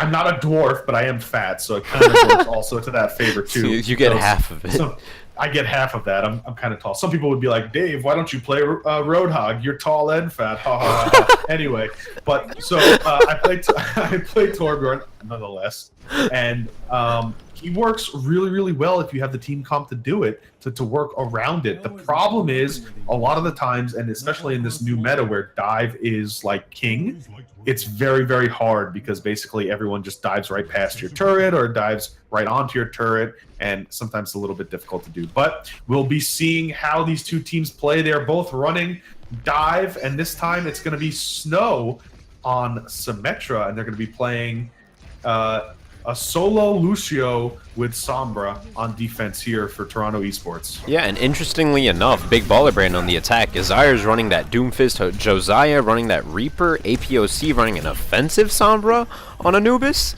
And it looks like it kind of makes sense. I kind of see what they're doing. They take the top right control, hack that health pack, build a large EMP, and then dive onto the site, get that bad boy off. So basically, this is a battle to see who can hack the health pack first, and unfortunately, it was APOC who gets it for Toronto Esports. Unfortunately, he wasn't able to get to that health pack to start at the beginning of the game. But Ace of Spades is going to pick up Tanker, and Kayun trades back. It's a battle and a skirmish on this point, but the first tick is going to be so close to capping. So close. In favor of Big Baller Brand. Josiah taking down 2, but then gets canceled back by Kayun. APAC gonna be here to hack Kayun, unable to blink around, but they are gonna hold on to this in the end. Yeah, Snow is making his way back. He's hacking the second point health pack, just as a precaution, just in case things hit the fan, and they don't have really a chance to set up for the second point, but I really wasn't expecting Toronto to hold them there. If I was Snow, I would hack the upper health pack, and that's exactly what he does right now. He hacks the upper health pack, prevents the enemy team from going in that same direction once again, and the enemy team actually goes for the other health pack, but that was already hacked, and they get cannoned by a big EMP by Snow. Even though he gets taken down, that EMP is going to do a lot of work. Sound barriers coming down from either side, and we see Panther going Mega Monkey in that back hall. Look at how many people have ultimates, though. For the side, from the side of Big Baller Brand. And EMP comes out from APOC, but doesn't really hit anyone there. Yeah, it was kind of a desperation EMP, and that's what I don't like to see, you know what I mean? Like, if you're gonna be like in a position where you panic ult or something like that, it's more than likely a better idea just to hold it for a second. But yeah. Sombra, being, you know, the character she is, she gets her ult pretty fast with the help of her teammates. So maybe not that much of a loss. Maybe they could do it and make it work on the next push. Not too sure. Not much of a team comp change coming out from anybody. Still running that Doomfist Reaper comp. Very close quarters oriented. They basically have no range to fight. So I don't know how I guess APOC used it because he wanted to switch on to Zenyatta, which just gets pulse bombed away by Kayun there. Poro is going to be taking down Josiah, and it is going to be Ace of Spades that pops Mega Monkey, trying to do some damage here, trying to make some room for his team to get some point control here. We're going to see Poro come out with the Dragon Blade, pick up Death Engine, but then fall to APOC, and of course this is just a stagger. No, it's going to pop Self-Destruct, and Meteor Strike comes out from Izire to stay away from that Self-Destruct. EMP coming out from Snow, can't slug anything else out. 45% and not even a single tick for Big Baller Brand here. Yeah, 40 seconds remaining, not a single tick. Toronto Esports stabilizing once again. Poro actually switching off of that Genji onto Doomfist. I'm really surprised that we haven't seen a Pharah or some switch come out from Josiah. He's got himself a Death Blossom, and they're going to be sitting on the point now, so maybe he's waiting to try to get it. He's going to use Death Blossom there, pick up Panker, and finally they get themselves a tick. I think that was a little bit of a misplay by Toronto Esports to give up this point almost in overtime. You know, even though they do successfully get 2 ticks now, and if they had hold on to this point, they would have been able to have a much better opportunity on offense here. But the second point is so hard to take. There's still a chance that they can full hold and not let Big Baller Brand complete this map.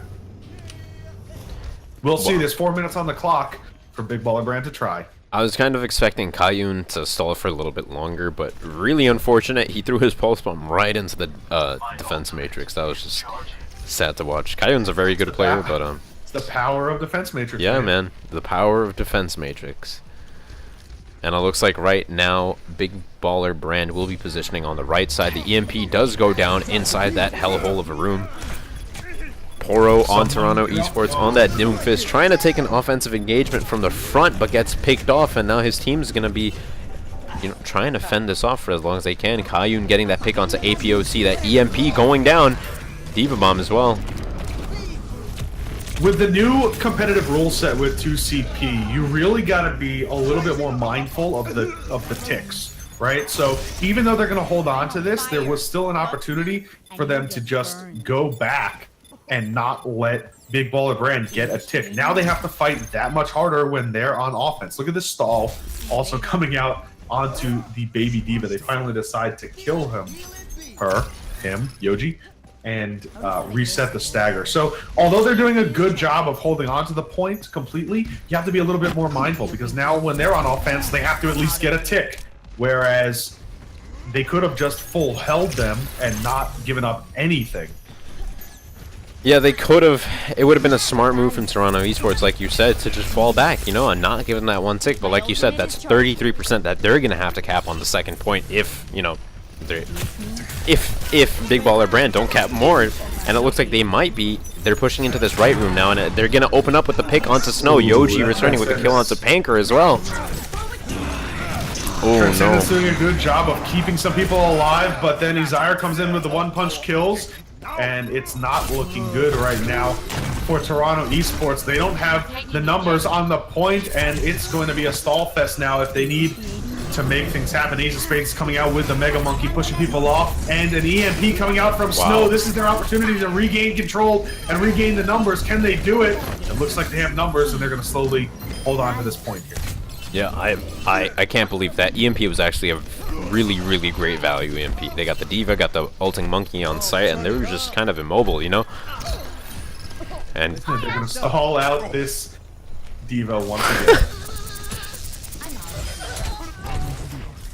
Yeah, that's always a good idea. Stagger that diva as long as possible. Usually, if it's just a baby diva, if you can't kill her, you know, just let her live for as long as possible. She'll either have to go back to spawn and get her mech back, or just die some other way, and you can't really jump off the map on this one, so good call there. They are stalling. They have 1 minute remaining. Big Baller Brand. So that's roughly about 3 team fights if they can get it. If they don't get into a long extended fight like they, you know, enjoy doing against Toronto Esports so much. And it looks like Big Baller Brand will be taking this fight on the right side, right to point. They're coming back on the point. They're going to drop the sound barrier to initiate. Doomfist is going to come in with a meteor strike. Who's it going to land on? It lands in the back right. It doesn't kill anyone, but he does get a one punch onto APOC. Back on the point now. Kayun is trying to do some damage now, and Snow coming out with a big EMP, and this is going to be another successful team wipe for Toronto Esports. 17 seconds left on the clock. We may see one more Stolly engage, but it's going to be a really, really close one to get on the point and stall it into overtime. In fact, it's not looking likely right now.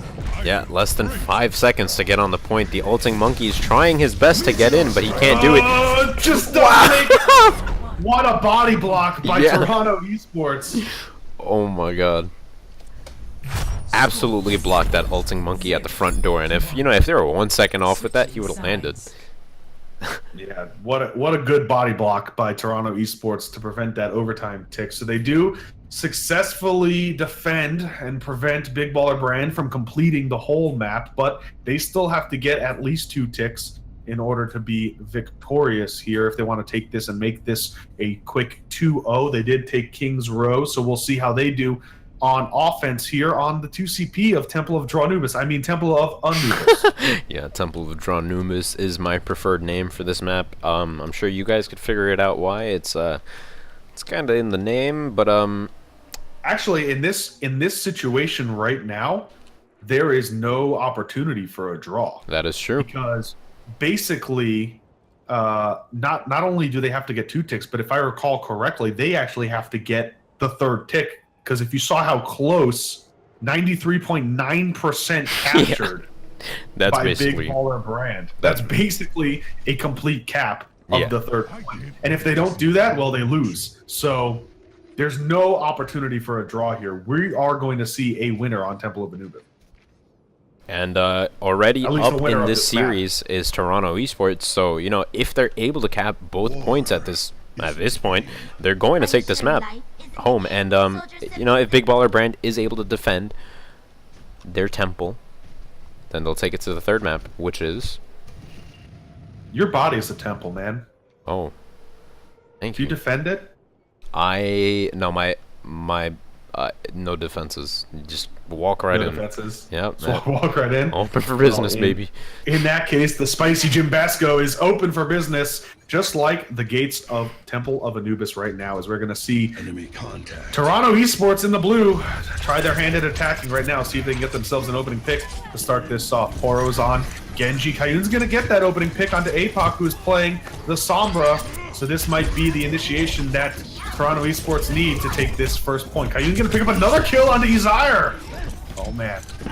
Absolutely mad. This man is a madman. Somebody stop him. He's bullying Josiah now on that Tracer. Kayun chasing him down, taking these Tracer v Tracer fights, and it looks like he might come out victorious. He has Josiah very low and is able to find the pick.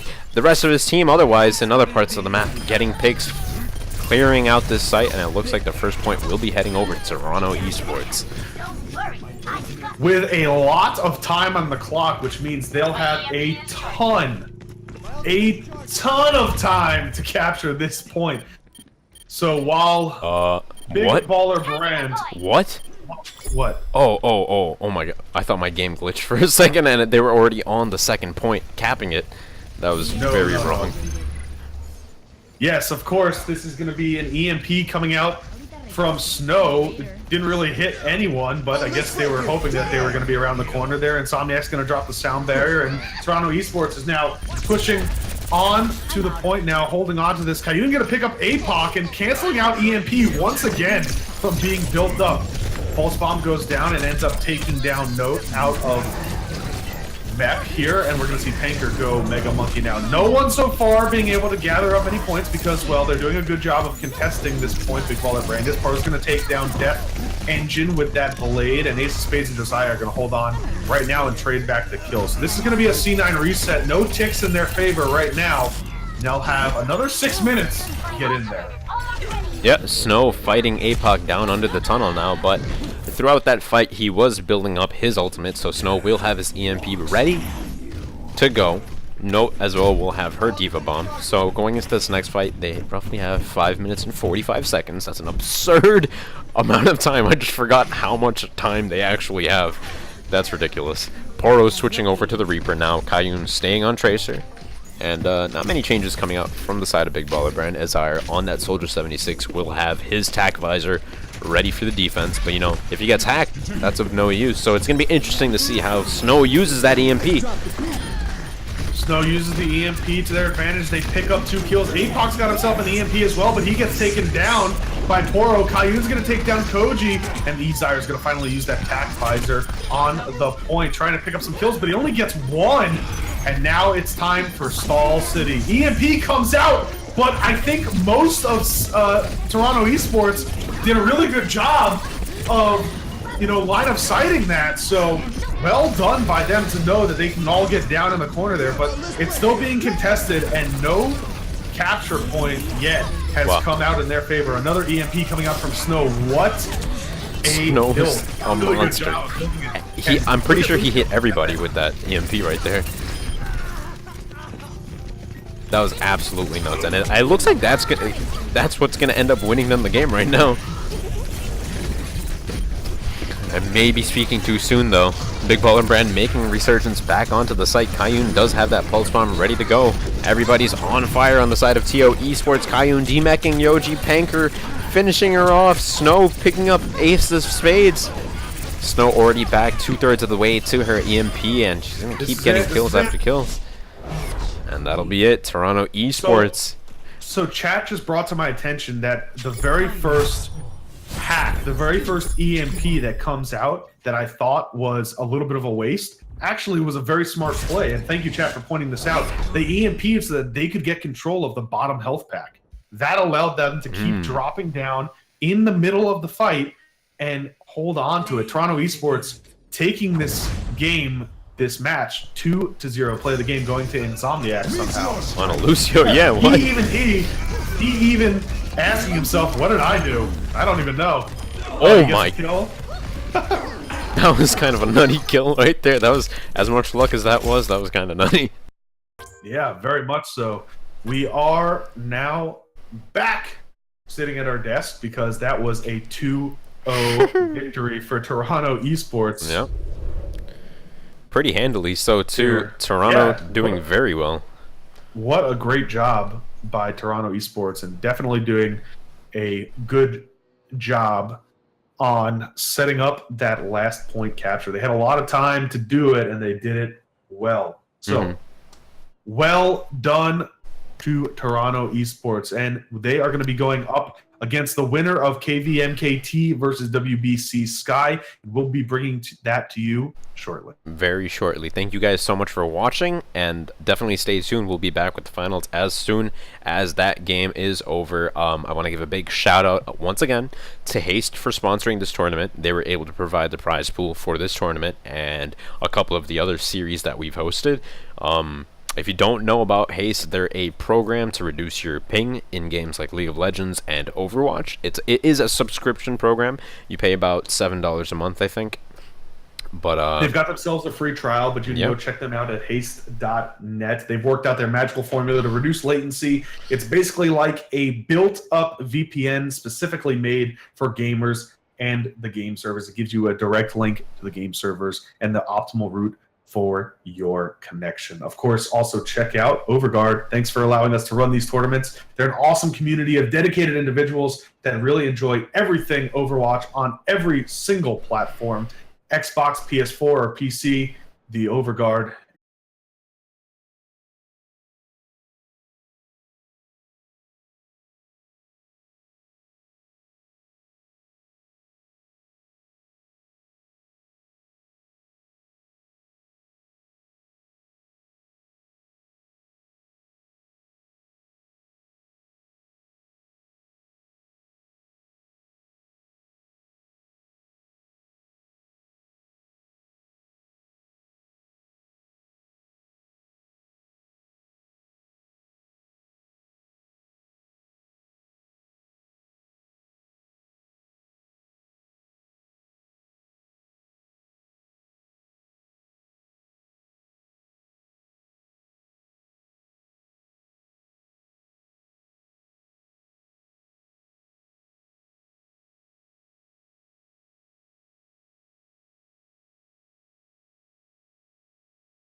Hello all and welcome back to the final of the second qualifier of the Overguard's $1,000 series. My name is still Jim Basco, and this is still Rory. I am still worried. Now, Jim, if I'm correct, both of these teams are going to make it to the finals. Yes, the final tournament, but this is to fight for a better seed position, correct? Correct. And with all that being said, we should be heading into the draft as we speak, if I'm not mistaken. Yep.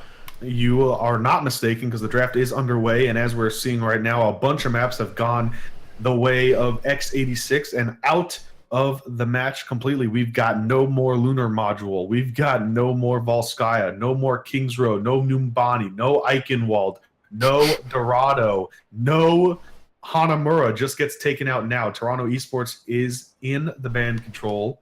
So who they take out. They take out Gibraltar. Remember, ladies and gentlemen, this is a best of 5. So 1, 2, 3, 4, 5, 6, 7. There are 7 maps on the field, so 2 more to be banned out before we see which will be the final 5 that we see. And interestingly enough, all of the King of the Hill maps are still in play, and they are going to remain in play. Temple of Anubis gets taken out, so finally no 2 CPs are going to get removed. Dude, are we going to have to cast 5? Wow. We're going to have to cast at least all 4 King of the Hill maps. Oh my or potentially all 4, because the map pool now for the last remaining 5, we're just going to be banning for order, is going to be, Hollywood, which is now the last map. Okay. Mm-hmm. And the last remaining maps are going to be all of the King of the Hill. Wow. So, strap in, audience, because this may be a while. Yep, this may be a long, long time. So we've got Hollywood as the last map, and then it's going to be Ilios is the 4th map, if needed, of course. Of course, then Nepal is the next. So now it's between Oasis and Lijiang Tower for the finals, for the final direction, and it's going to be Oasis Lijiang Tower. So the map order is going to be LGT, LJT, Oasis, Nepal, Ilios, and then Hollywood. That's the final order. What a bunch of maps. Yeah, honestly, what a pool. 4 King of the Hill maps. This is a crazy map pool in this best of 5. So we're going to see how it plays out. What that really means for us, actually, is that the colors probably won't switch as much as we need them to. So it's best of 5. It is absolutely best of 5. And we're just having a little bit of technical difficulty waiting for the last member of WB Sky. He disconnected. He's hopefully coming back in. So this is going to be a very interesting map pool. We've already seen WBC's Sky on King of the Hill. They played Lijiang Tower earlier, and it was incredible. They did a really good job, and they were really, really able to control the map completely. We'll see how well they fare against Toronto Esports, though. Yeah, Toronto Esports is a force to be reckoned with. Most definitely, they have Kayun, they have Poro, they just have a good roster all around, and we saw Kayun and Poro and, everyone on the roster doing exceptionally well, getting lots of frags all around, and being that it is King of the Hill, this is basically going to be a very frag-heavy map. This could be a long, long map. Yeah, it could be, but on the other hand, it could also be a very short map. My opinion on this match going in is I think it's going to be fairly even. WBC Sky is very good, but Toronto Esports obviously does have a bit more time together as a team. They've got the support of coaches and other people, and I'm sure Sky does too, but it's like a 55-45 split towards Toronto at this point. That's what you're feeling? You're feeling Toronto Esports over... Just barely. Just barely? Yeah. Just barely? Yeah. Just barely? Yeah. Why do you think that? Well, I mean, Based on both that we've seen today, I think Toronto Esports is definitely a dominating team. They've got some very star hitters. I mean, Kayun is an absolute monster, especially when he plays the Genji, but he hasn't been playing the Genji today. Poro's been playing Genji. Not that Poro's been doing bad, but, you know, Kayun is an absolute monster. Sherry, of course, is an amazing tracer. We've seen him frag out many, many times. I've seen him frag out in a whole bunch of other tournaments, the Athena Cup Open League for one of them, the Cow Open, of course. He's also an absolute monster. So I guess you're right. I guess if I had to give a prediction, I would say Toronto Esports kind of edges this one out just a little bit. And probably, I personally would like it to go a quick 3-0 just because I'm tired, but I have a feeling we're going to be getting to see I think it's going to be 3-2 Toronto Esports. That's what I think. 3-2 Toronto Esports. Man, you're going to be, you might be dead by the end of this cast. I might be dead. Yeah. I might be dead. Yep. Might be dead. Yeah, there's a good chance we might lose our best pal, Wari. So, if we could get your final thoughts and words for our boy here, our boy in blue, with the third eye on his chest, and this cat in the background giving us a good, meaningful glare. Oh, she's back. That's my cat Susie, and she's looking at me because I picked her up earlier, and she's really, really mad at me. She's really hurt. She's very distraught, as you can tell. Yeah, come here. Come on, hang out. No, she's giving me that glare. Oh my God, I'm going to kill you. I will kill you. I will kill you. Yep. Still working. We'll we had a disconnect. We're kind of waiting to see if they come back. So I think we're going to take a quick break. We'll put the splash screen up for a little bit, and we'll be back. When we come back, we'll be right into the game. Actually, you know what? Let's not put the splash screen up. Let's play a quick ad. Why don't we? Let's do it. A word from our sponsors at Haste Esports, and yeah, let's just run the ad one time, and we'll be right back. Today, your connection to a game server uses the internet's basic default routing. Chances are that connection doesn't follow the best possible path. And if the connection encounters any kind of congestion, your performance in the game takes a big hit. Literally, in esports, if you lag, you lose. But when you use Haste, your game traffic is handled end-to-end on our dedicated fast lane. Haste is proprietary network software running on our customized infrastructure. That means we will always know the best routes between you and the game server. And Haste connections are dynamic, which means they switch routes instantly to avoid trouble, without any disruption to your gameplay. Haste gives you a competitive performance edge in the game and a defensive shield against problems on the internet every time you play. Sign up for our public alpha by visiting haste.net. Today, your connection to a game server uses the internet's basic default routing. Chances are that connection doesn't follow the best possible path. And if the connection encounters any kind of congestion, your performance in the game takes a big hit. Literally, in esports, if you lag, you lose. But when you use Haste, your game traffic is handled end-to-end on our dedicated fast lane.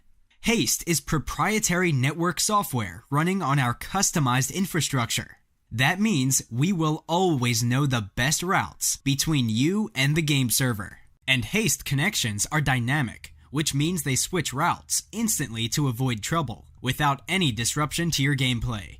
Haste gives you a competitive performance edge in the game and a defensive shield against problems on the internet. Today, your connection to a game server...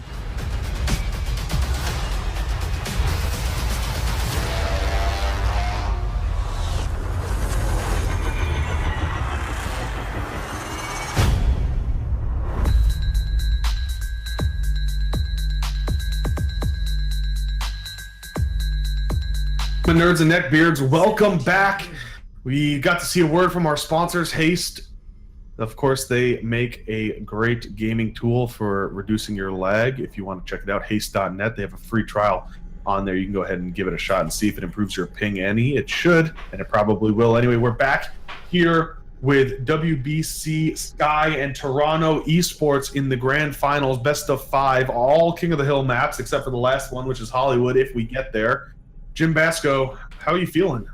I'm feeling pretty good, man. And, these two very heavyweight teams are doing very well this tournament series. WBC Sky we saw earlier, as well as Toronto Esports. So I'm kind of excited for this match, I'm not going to lie. Me too. WBC Sky in the blue and Toronto Esports in the red. And we're going to be calling here for a pause as maybe someone unfortunately disconnected. Unfortunately for us once again. Yeah, quick pause. We'll head back on over to the caster's screen so you can look at our lovely beautiful faces. Yeah. Beautiful, beautiful faces. Beautiful faces, beautiful cats, beautiful shirts. It's beautiful all the way around. Why would you watch anything else? Where's my cat? My cat's gone now. That's it. She ran away. She's done. She's a very furry cat. Very. She is pretty furry. I agree with that statement. Yes. Anyway, this is the map pool, for those of you who are not wondering, is going to be Lijiang Tower, Oasis, Nepal, Ilios, and Hollywood. We'll see if we make it that far. My prediction is that we are going to see it that far, and it's going to be a 3-2 in favor of Toronto Esports. My brain and my body are telling me, please no, please no, please no, because best of 5s are really, really long, yes. Especially when they're all King of the Hill. And especially when you have players of very high potency on both teams, because that just makes the King of the Hill even more fair. And with fairness comes time. Yep. Especially when King of the Hill maps tend to be stally too. So it's not just like, okay, 99% we're done. It's like 99% plus 2 minutes. You know what I mean? 2 minutes of absolute stall, back and forth, back and forth. Absolute stall. You've got some tapping. Are you building something back there? Yeah, my friend is actually Torbjorn. I'm related to him through some blood connection, and he's sitting in my living room. He's building something. So I can't. I don't know what to tell him. You can't. If I get mad at him, he'll just molten core and just that'll be the enemy. So you don't want that to happen. So I can't really. Gotcha. Well, we are back in the game now. Both teams are going to be moving forward. So quickly switch back in, get rid of my beautiful face, and let's see the beautiful game of Overwatch as the teams are fighting each other. WBC in the blue and Toronto Esports in the red. Toronto Esports trying to posturing over here, but Smeagol's going to come out with that one punch onto Poro and start this off with a 5v6 in their favor. Yeah, Smeagol getting that opening kill with that one punch. And, Doomfist is kind of broken in that sense that you can just land a one-hit kill. I'm pretty sure Blizzard say they wanted to remove one-punch abilities, one-hit KOs. Well, I thought they wanted to remove one-hit KOs when they took and nerfed, what's his name? The Roadhog. Wow. Yeah, Roadhog. The hooky pig. The hooky pig. You know who I'm talking about. Yeah. Roadhog, of course. But it is actually going to end up in favor of Toronto Esports. So even though they were down, they turned that fight around and were able to get themselves a crown. Wow. You should apply to America's Got Talent, sir, because you've got the rhyming ability. I've got the skills that pay the bills, and I don't even have to take pills. We'll see how it works. Sherry's going to be on Drazer, coming around behind, trying to pick up Insomniac, but he's got to go back to his team. Kayun getting the kill on the freebies with the pulse bomb, but then gets taken down by Smeagol with a punch and a shot to the face, a knuckled shotgun. Smeagol trying to get another kill, but unfortunately he can't. Snow can actually pick up two, and Toronto Esports are staying in control at this point as it counts up 44% and ticking. I just love Zenyatta, man. Like, as a concept, that hero is just fantastic, and it, like, okay, so maybe not in high Grandmaster, but in lower ranks, you could definitely full carry a game as Zen just by yourself, because he outputs so much healing, he does so much damage, he has frag potential, he's all around a great character. He just kind of lacks mobility, but what can you do? His legs never touch the ground. Maybe if they did touch the ground, he could run around a little bit faster. Yeah, I always wondered how Earth Shatter affected him because he's kind of floating above it. Poro's going to bring out the Dragon Blade as I'm wondering this. Get a kill onto Frodo. We're going to be seeing a Meteor Strike come down into the back from Smeagol, but he gets taken down by a Mega Monkey, Panker, who's pushing all of the enemy team back into their spawn right now. Freebreeze is trying to get back to the feed to try to make something happen, and of course he finally regains control with his team, but there is Snow to pop the Transcendence, and here comes a Graviton Surge, captures everyone there, but they don't have anything to counter it. Smeagol tries to get a punch in it, but he somehow missed, or just somehow didn't connect with anyone as Kayun takes him down. Toronto Esports doing a really good job, 99%. They've had this first control map in their favor. Jingle Bell's trying to get to point, but he gets stuck and killed by Poro. First map going very handily towards Toronto Esports side. Like you said, they capped it first and they never let it go. As soon as it was in their sights, it was down. And you know, surprisingly enough, that was like way easier for Toronto's Esports, at least in that round, than I would have expected. WBC Sky has been playing very well, and I kind of wasn't ready for that match to end that quickly. Yeah, maybe I'll be completely wrong when I say it's going to go 3-2. Maybe Toronto Esports is going to just roll over and stomp WBC Sky, but there's only one way to find out, and that's by watching the next map. And of course, the next map here in Lijiang Tower is going to be the Garden, my favorite map, with Farah coming out on Poro. I'm excited to see the Pharmacy and see how well it works for them. Let's see, both teams are going to the bridge, so this is an opportunity for a boop. He sends... Nope. The concussive blast, but unfortunately no one gets booped off. So no environmental kills to start it off, as we're going to now see if Poro can do some damage. Yeah, I was kind of expecting, not expecting, kind of hoping for a boop, just, you know, entertainment value, but unable to find it. Panker able to find a kill onto Sherry, so the fight is already in the favor of Toronto Esports, and Poro is just zoning this Zenyatta so very hard. And like you mentioned way earlier in the stream, this Farah does so much work from so far away, and Kayun's just there to clean up on all the little, you know, 20 HP people that he leaves hanging out. Yeah, and one of the great things about zoning with a Farah is that it leaves a lot of room for your Tracer to get around and get those picks, which is exactly what happened there. Kayun ended up getting the kills on the kill feed, but it was basically to the help of Poro, who pushed everyone back and gave him a lot of room to work with. Smeagol is on Genji trying to take down Poro right now. He's on air raid duty, but unfortunately it's not working out too well for him right now. Snow's gonna tempo res Panker. Kayun is in trouble and he gets taken down by Febreze. So, you know, a little bit of Lucio killing going on right now. Poro answers back and trades it, avenges his fallen brethren. Escher's got to fall back with Cherry, but he is unable to keep himself in mech right now. Smeagol still on air raid duty, trying to take out this Pharmacy, but just can't stay up in the air long enough to do any damage. He falls right back down and falls to his death, where Insomniac was waiting to boop him in the face. He's just trying his absolute best. I definitely think they need a hit scan, and Cherry responds to me almost immediately switching over to that Soldier 76, but like we saw in games past, the Soldier 76 doesn't necessarily even have to kill the Farah to have an impact on the game. Just his presence will be able to zone Poro, you know, create a little bit more room. But it looks like Poro's maintaining his ground. He's just getting healed up by Snow, and he's just gonna keep barraging this bridge over here.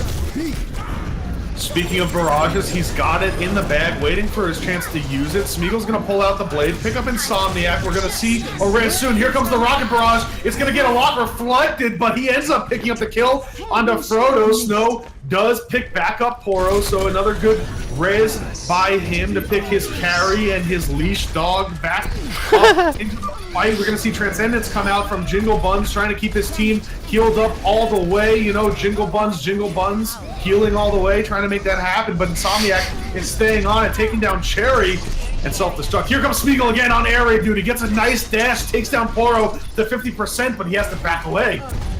Yeah, I'm not sure if Smeagol thinks he's who are you, that you know, Korean Genji who can deal with Farah's pretty handily, but it's not working out for him. And Cherry on that Soldier 76 isn't able to find the kills that he needs to deal with this Farah. He's gonna try to make his way to site, but Cherry doesn't have his healing pad. He ran right off of it, and that'll be the second round of Lijiang Tower going to Toronto Esports. Yeah. Cherry really needed to get to the site to continue the stall. Jingle Buns does eventually come around the corner and takes down Farah as he was kind of dodging Cherry around the Pagoda house there, the little ad sign, and unfortunately it was just too little, too late. He couldn't get onto the point. So now we're going to see Toronto Esports and WBC Sky face off on the night market to see how well they do. Poro may be remaining on Farah. I personally like Farah a lot on this map as well. And we do see Sherry staying on. What?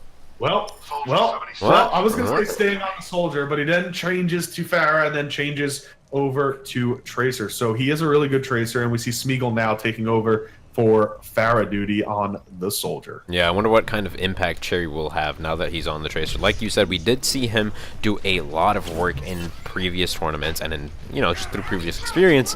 And I think Cherry having this flank potential could be very, very good. He's going to have to keep the tanks turned around on their feet. And we'll see how it works out. Kayun already getting eliminated, making this a 5v6 in favor of WBC Sky. So we've seen this a lot on the last two maps, right? One person gets picked on Toronto Esports, and then that makes the enemy team go in and engage on them, and then somehow they turn it around in their favor. We'll see if that's the way it works. It's a 4-on-5 right now. Excuse me, a 3-on-5 right now as Poro trades it back. A 3-on-3 now on this point, trying to make something happen as enemy teams are regaining their control and regrouping. A Pulse Bomb tries to go out to take down Poro and Snow, but just barely misses. Frodo taking down 2 people. It is actually going to be a capture in favor of WBC. The first time on Lijiang Tower we've seen them in control of a point. Yeah. Very surprising, to be honest. Kayun on the side of Toronto Esports, he got picked at the very beginning of that fight by Cherry. As soon as he got back, Jingle Buns and Cherry teamed up again, and literally as soon as he turned around the corner, he was dead. That's just so unfortunate. But going into this next fight, Wari, what do the ults look like? The ults are very much in favor right now of Toronto Esports. They've got themselves a barrage. They've got themselves a Pulse Bomb. They're going to have a big Mega Monkey, and of course self-destruct, and Poro's going to actually get a pick on the Jingle Buns right there with his Rocket Barrage. Kayun is going to pick up a kill. Snow is going to raise Panker. Tackvisor coming out from Smeagol, trying to counteract as many people as he can, but Panker's going to be able to get that kill on him, and we see a big Mega Monkey Frodo trying to take care of Poro and Pharmacy, but it is going to be Toronto Esports that end up cleaning up this fight. Of course, it's now up to WBC to just stall, get that point as high as they can before they move over. So, here we go. Toronto Esports now going to be pushing up to the choke of WBC Sky's spawn, basically. This is a smart move, because if you go one man down here, you can regroup back on the site, and it gives your guy a little bit of time to get back on the site if the other team doesn't snowball off that opportunity. They've got themselves a Mega Monkey. We see Panker jumping back into the site. He gets himself healed. Snow is almost dead, and he gets taken out by Frodo. No res available for the team fight until he rejoins the fight. He's at 91%.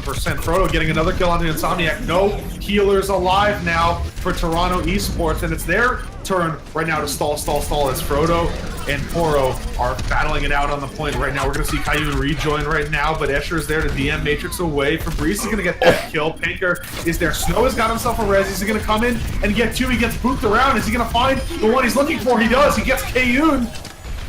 And it is going to be Toronto Esports that actually stabilized there. Yeah, Toronto Esports saved there by Panker's Mega Monkey. Yeah, dude. Definitely, I would say. Toronto Esports now taking up to 60% as well. It's not looking too good for the side of WBC Sky, as the next engagement is even further delayed by Poro concussioning Jingle Buns off of the map, and he has their only defensive ult.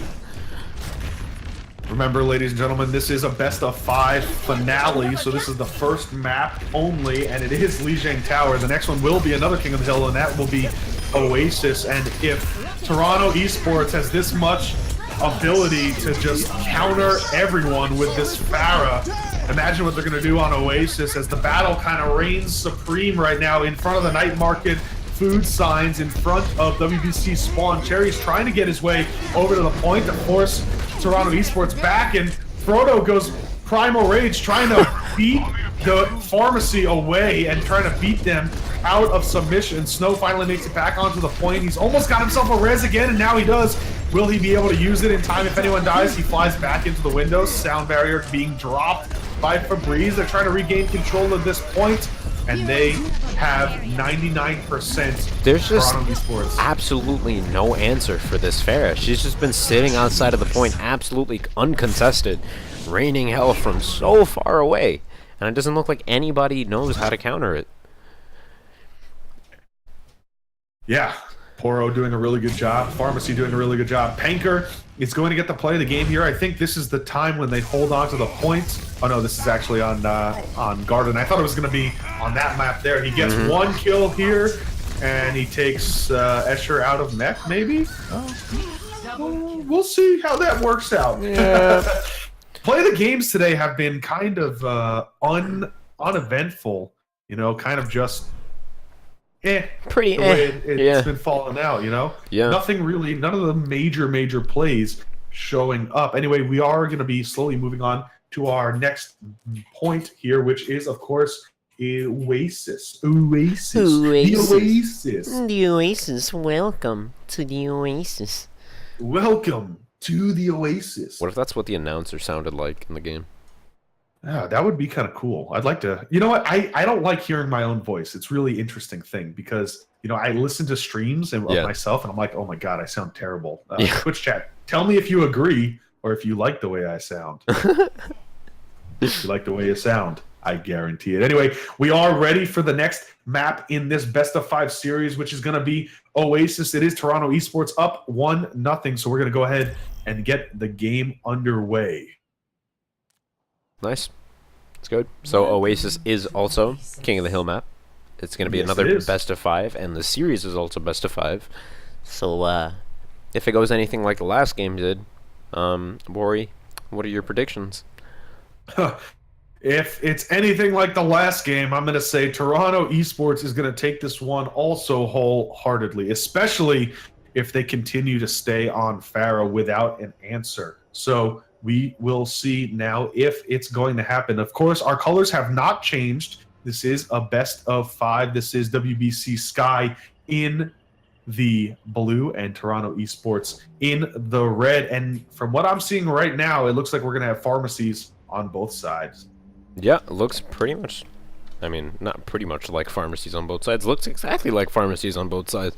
And it looks like a mirror comp otherwise. Smeagol going to be running that Tracer, Kayun running that Tracer as well. Escher's still on Diva, Jingle Buns on that Mercy. Sherry, surprisingly, not on Tracer, and on Farah instead. What would you prefer to see him on? What do you think would be the maximum impact, or what do you think WBC's best shot at winning this is?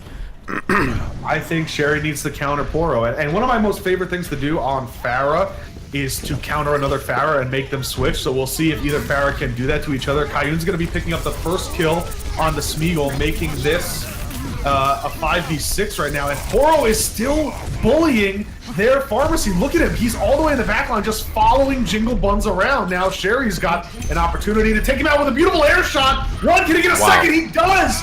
What an amazing air shot by Sherry. 2 air shots in a row on a Poro. He didn't have himself a pharmacy of Mercy to keep him alive, so that was really interesting. But the point is still contested here and uncontrolled by either team.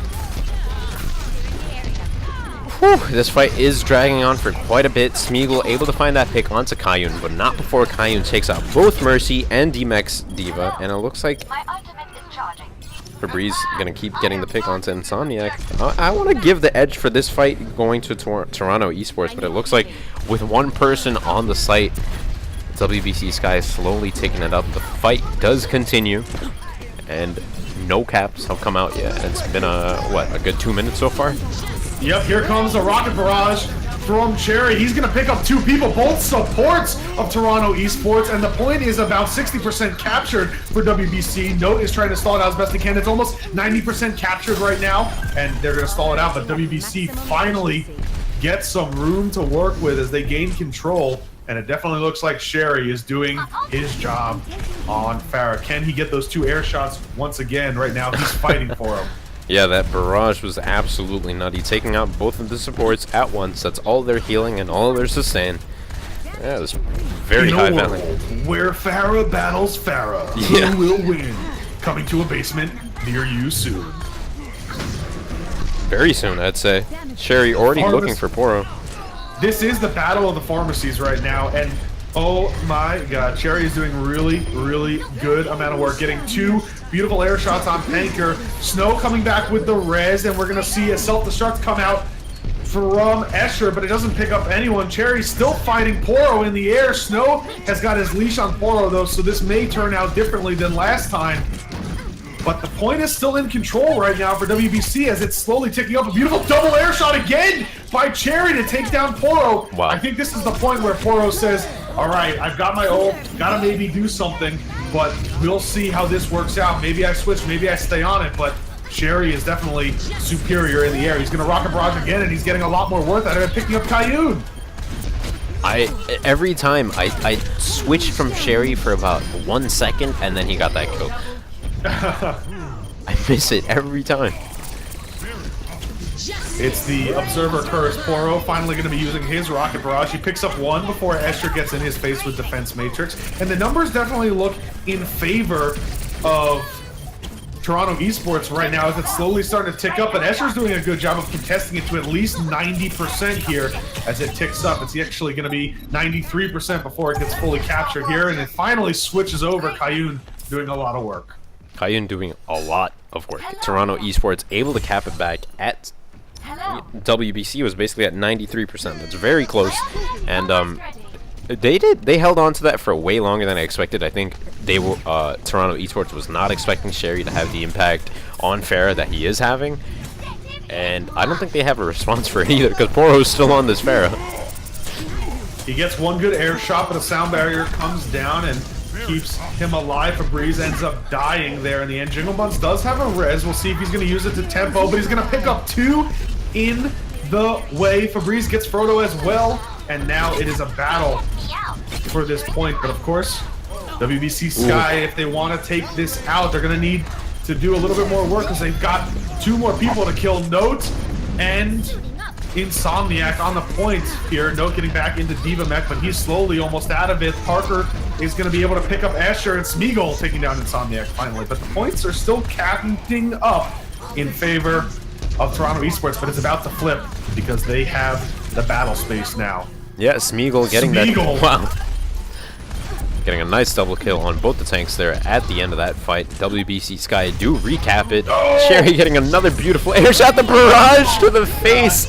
The ultimate disrespect coming from Cherry. Oh man. Wow. What a complete turn of events right now. Toronto Esports did a really good job on Lijiang Tower, but they just can't hold on to it here against Cherry's Farah. He's just doing so much work with it with the help of his team into the backline. Smeagol getting that double pulse bomb kill. And then, I mean, it's just great. Cherry with the air shots so far has been a complete nutter. Took down Poro twice, took down Snow twice. Man. He's a beast. Like you said, that mid-air, I'm just going to stop moving and just use my Rocket Barrage against an enemy Farah. Yeah. What a great job. It's very, very cheeky play, but obviously working out for them greatly. And, you know, I'm kind of intrigued to see if Toronto Esports is going to change their play style at all, because clearly having just this Farah versus Farah battle isn't working out for them, because Poro's unable to land those shots on Cherry. Maybe he was just having a bad game. Maybe he's calmed down a little bit now that that one's over and he's ready to start again, because it seems like Poro-Snow combination is sticking with it right now as they're both going to be going up in the air and battling shots back and forth with each other. Poro deciding, all right, I'm not even going to shoot Cherry anymore. I'm going to go after someone else, but Cherry is sticking on him. There's one air shot. He just misses a second just as Snow gets right back onto him, but Note is going to pick up that opening kill onto Jingle Buns, which is, of course, Cherry's lifeline. Cherry getting the kill on the Snow with 2 air shots. Well done. And it might not be enough, though. WBC Sky are dropping like flies. Cherry himself dropping very, very low to that Diva on the high ground. And like you said, you mentioned it on this point specifically, it's so very easy to contest a Farah. You have that staircase leading up to that, you know, giant platform that's elevated 50 feet into the sky. It very, very much minimizes how much verticality Farah can find. Jim, just want to remind you that the score is 1-0 in favor of Toronto Esports. They won the first map, so That is apologize. We'll get the stream updated real quick for those of you joining us now. I apologize that it still says 0-0, but it will be updated real shortly. Cherry and Poro still going at it in this battle, but with the help of Kayun coming in and putting a little bit of pressure onto Cherry right now, they're going to be forced to fall back a little bit and regroup, as it is actually 1-0 in favor of WBC Sky when it comes to Oasis itself. Here comes Cherry in the air. Is he going to be getting himself a couple snipes? But it's going to be Note that sends one into the air. It's a bomb to take out a pharmacy. That's one way. That's the second time we've seen that today. Wow.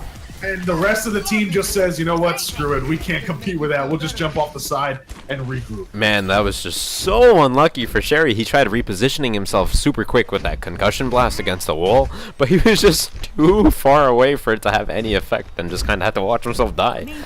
Jim, I think the question of today is, how do you deal with pharmacy? And the answer is is Diva self-destruct. Yeah, clearly. Second time it's worked. And, you know, if it works 2 times, it'll work every time, right? That's how statistics work. No. Cherry gets himself a rocket barrage, but Panker puts down his barrier, his dome, and it just ends up causing a suicide. That's the worst. So, I mean, could you call yourself a Pheromane if that's never happened to you, though? yeah. You could just be that good that it never happens. It's happened to me a bunch of times, though. Yeah. It's also what's also happened to me before is Diva flies right up into my face while I'm doing that, and I end up killing myself. Oh yeah. Sound barriers being dropped on either side. Foro's going to use his rocket barrage to try to take down Fabrice, who was running along up top, and he does so successfully as it's overtime. Still ticking up Smeagol, trying to contest the Pharah on that high ground. Rez coming out from Snow to keep themselves in the fight. Tempo Rez there, well done, and it's going to be a successful capture here. Oh no, it's not, because we see Frodo jumping in very angrily onto the point as overtime slowly ticks down, and he can't get back onto the point as he gets taken down by Poro. So 1-1 here on Oasis. It's still anyone's map. Yeah, could go either way at this point. King of the Hills are best of 5. I'm not sure if you guys know that. We've said it maybe a million times, so if you don't know it by this point, you might want to get yourself checked out. But it is 1-1 on Oasis. Worry. You see anything different, or what did Toronto Esports do differently in that second one that allowed them to win it? Would you say it was anything they did differently, or was it frags? Like, what do you think? I think it was definitely they used the point better to their ability, and they definitely kind of out-fragged Cherry. They kind of shut him down kind of early, especially with that Diva bomb.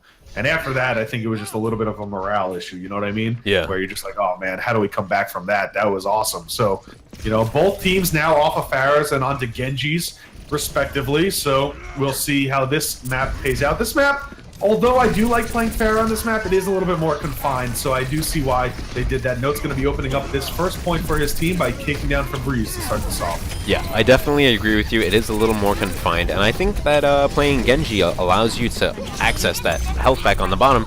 But Jingle Buns, you know, he's playing that Sombra. He's going to be denying Toronto Esports access to that health back. So maybe we'll have to see how this goes out for them. Yeah, and in fact, it's working out really well for them because Cherry's coming along without health points, without that health pack to be able to heal up Toronto Esports. They weren't able to regain any health once their supports died, and Cherry just mowed them down after that. So like I said before, something very strong about Sombra on this map is that there is health packs in a line, and all he has to do is keep re-hacking all 3 of them, and you basically have control. If you can keep the supports down, you got it. Yep. So weirdly enough, he doesn't have the upper health pack hacked as of yet, but I'm sure he'll get to it at some point. That EMP does go down. Not too much is going on around where the EMP took place. Not that huge of an engage, but Kayun does hit the back line, pick up Fabrice, and Cherry's going to trade with that support as well. Jingle Buns is already at 75, 76% to the next ult, already 80%. He may even have EMP again in the middle of this same fight that's going on. We're going to see Smeagol pull out the Dragon Blade and do some damage now, taking Note out of mech. He's going to be staggered now on the point alone. Insomniac is going to keep contesting. I'm not sure why. He should pull out so they can regroup, as it is counting up 48% in favor of WBC Sky. Yeah, WBC Sky doing a very good job at holding this point. Jingle Buns on that Sombra is finding a lot of value. He already has his EMP back up for this next engagement. So that's going to be 4 ults on the side of Sky, and basically 5 ults on the side of Toronto Esports. But they're going to have to contest with another EMP, and there it is. No ult's going to be able to come out. Kayun's going to get taken down. Snow's going to get taken down. Note is on the point trying to make something happen, but Cherry says, it doesn't matter because your supports are dead anyway, so good luck trying to get a health pack because Jingle Buns has got them all hacked. This is the power of Sombra. I mean, look at the ults, right? One ult basically cancels everyone from using their ults, and Toronto Esports has got a lot of them. In fact, they've got all 6. All of them, yeah. They do have all of them. Jingle Buns won't have his EMP for this next fight, so it's going to be looking very dicey for him. He's building it up very quickly. He's about 50% of the way there, but Poro with that Dragon Blade already picking up 2 kills. 3 now. And Jingle Buns was able to pick up Snow at the beginning of the fight, so that means Transcendence will be available for the next fight, as it looks like WBC Sky stalled it up to 99%. It's going to be Cherry on the point just to stall a little bit longer, and now they decide to give it up. All they got to do is win 1 team fight to make it happen. 91% to another EMP, and that could go up very quickly. The health packs on the site are no longer packed. The one underneath is slowly ticking away. If he can maybe make it there in time to rehack it. But other than that, he's going to have an EMP ready. He's got 97%, so he may not need to hack that health pack to get it. He's going to start the fight right now. Oh, but Smeagol goes down. Oof. That is not good for the side of WBC Sky. You know, in a fight with the EMP, you got to kind of have that full-on engage. Asher equalizing it. It is a 5v5. They could choose to engage it now, but they don't seem to. Cherry trying to get in and do some damage. Buns going into the back line, and he goes in with the EMP big, and here comes Smeagol with the Dragon Blade to try to counter back. Escher is going to use self-destruct on the point, and it's going to pick up Panker, who was trying to run away but got body blocked. Self-destruct coming out down now from Node. Is it going to pick up anyone? Node. Beautifully done. Beautiful dodge by Frodo, who drops down into the center of the point, and they're going to regain control right now. Insomniac trying to stall out at the last second. Snow coming in with Transcendence. And a Mega Monkey. Kayun also on the point right now. Jingle Buns did a good job rehacking that health pack, so he's going to have control. Right now, they're going to be able to keep alive if they can stall out. It's 99% to 72%. Here comes Poro with the blade. Can he pick up anyone with it? It actually gets counter back and capped in favor of WBC Sky, but now Toronto Esports has control. Or at least the option to control it. The option to control. Oh man, this is so back and forth, and the fight just keeps going on and on. The sound barriers are coming out from both sides. Kayun able to pick up Febreze. The EMP coming out, canceling the sound barrier. Oh, the kill. WBC Sky has got to keep this in their favor. They want to win. It's almost stalled. Well, the fact that they captured it is really good, because now at least it's not a 99 to 99% stall, but oh my god, they almost got off the point. They almost got off that overtime away so fast. Toronto Esports fighting for their lives right now. It's only 1-1, but they don't want to give up any advantage right now going into the next map on Oasis. They've got 85%. The next fight is going to be probably the one that brings us to overtime. Cherry lurking in the back lane now, trying to find picks onto Zenyatta, but Note is right there with that defense matrix ready to go. Cherry tosses his pulse bomb into nothing and gets picked off. Insomniac getting that frag. Febreze getting a frag back onto Poro. It's a 5v5 at this point. Note not getting anything done with his Dragon Blade, but he's got to now stay on the point. Toronto Esports has the advantage right now. Overtime is ticking down and away. Cherry's going to touch it. Jingle Buns does it just at the last second. Cherry and Jingle Buns, it's all up to them. Try to hold on to it. He EMPs, but he gets taken down, and no one can get to the point in time. Toronto Esports with an awesome comeback. Take it 2-1. They're going to another map here on Oasis, but now they have the advantage. Man. That is absolutely ridiculous. Toronto Esports holding that against all odds. Cherry teleporting back, you know, using that recall ability, and gets instantly picked off by Jingle Buns. I mean, by that Zenyatta. That was Snow. Do you know if this Snow is the same Snow as, like, Energy Snow? You mean Man of Snow? Man of Snow, yeah. I don't believe it's this is not Man of Snow. Man of Snow's name is Man of Snow. Man of Snow. Yeah, that makes sense. Why Snow? Why you gotta name yourself Snow, huh? But yeah, no complaints. Snow is a very good Zenyatta. He's a very potent Zenyatta. So we're gonna be back on the pharmacy battle for air superiority. Who will take it this time? Cherry and Poro. Oh, Poro gets air shot, and Snow is not going to be able to heal him in time, and Cherry this time is going to say, this is me. All me, baby. I'm taking the kill. I'm taking down Poro. This is my airspace. Get out. Yeah, Cherry looking for some more blood onto Snow. He's just hunting down this Mercy. But she's repositioning as much as she can. You can't reposition yourself out of the Tesla cannon. Frodo finding that kill. Cherry finding another kill onto Panker.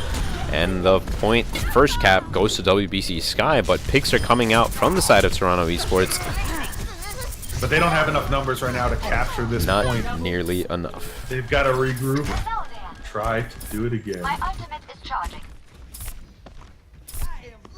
Cherry doing a very good job of dominating the airs, the skies above this point, and it was actually on this point too that he was giving Poro such a run for his money.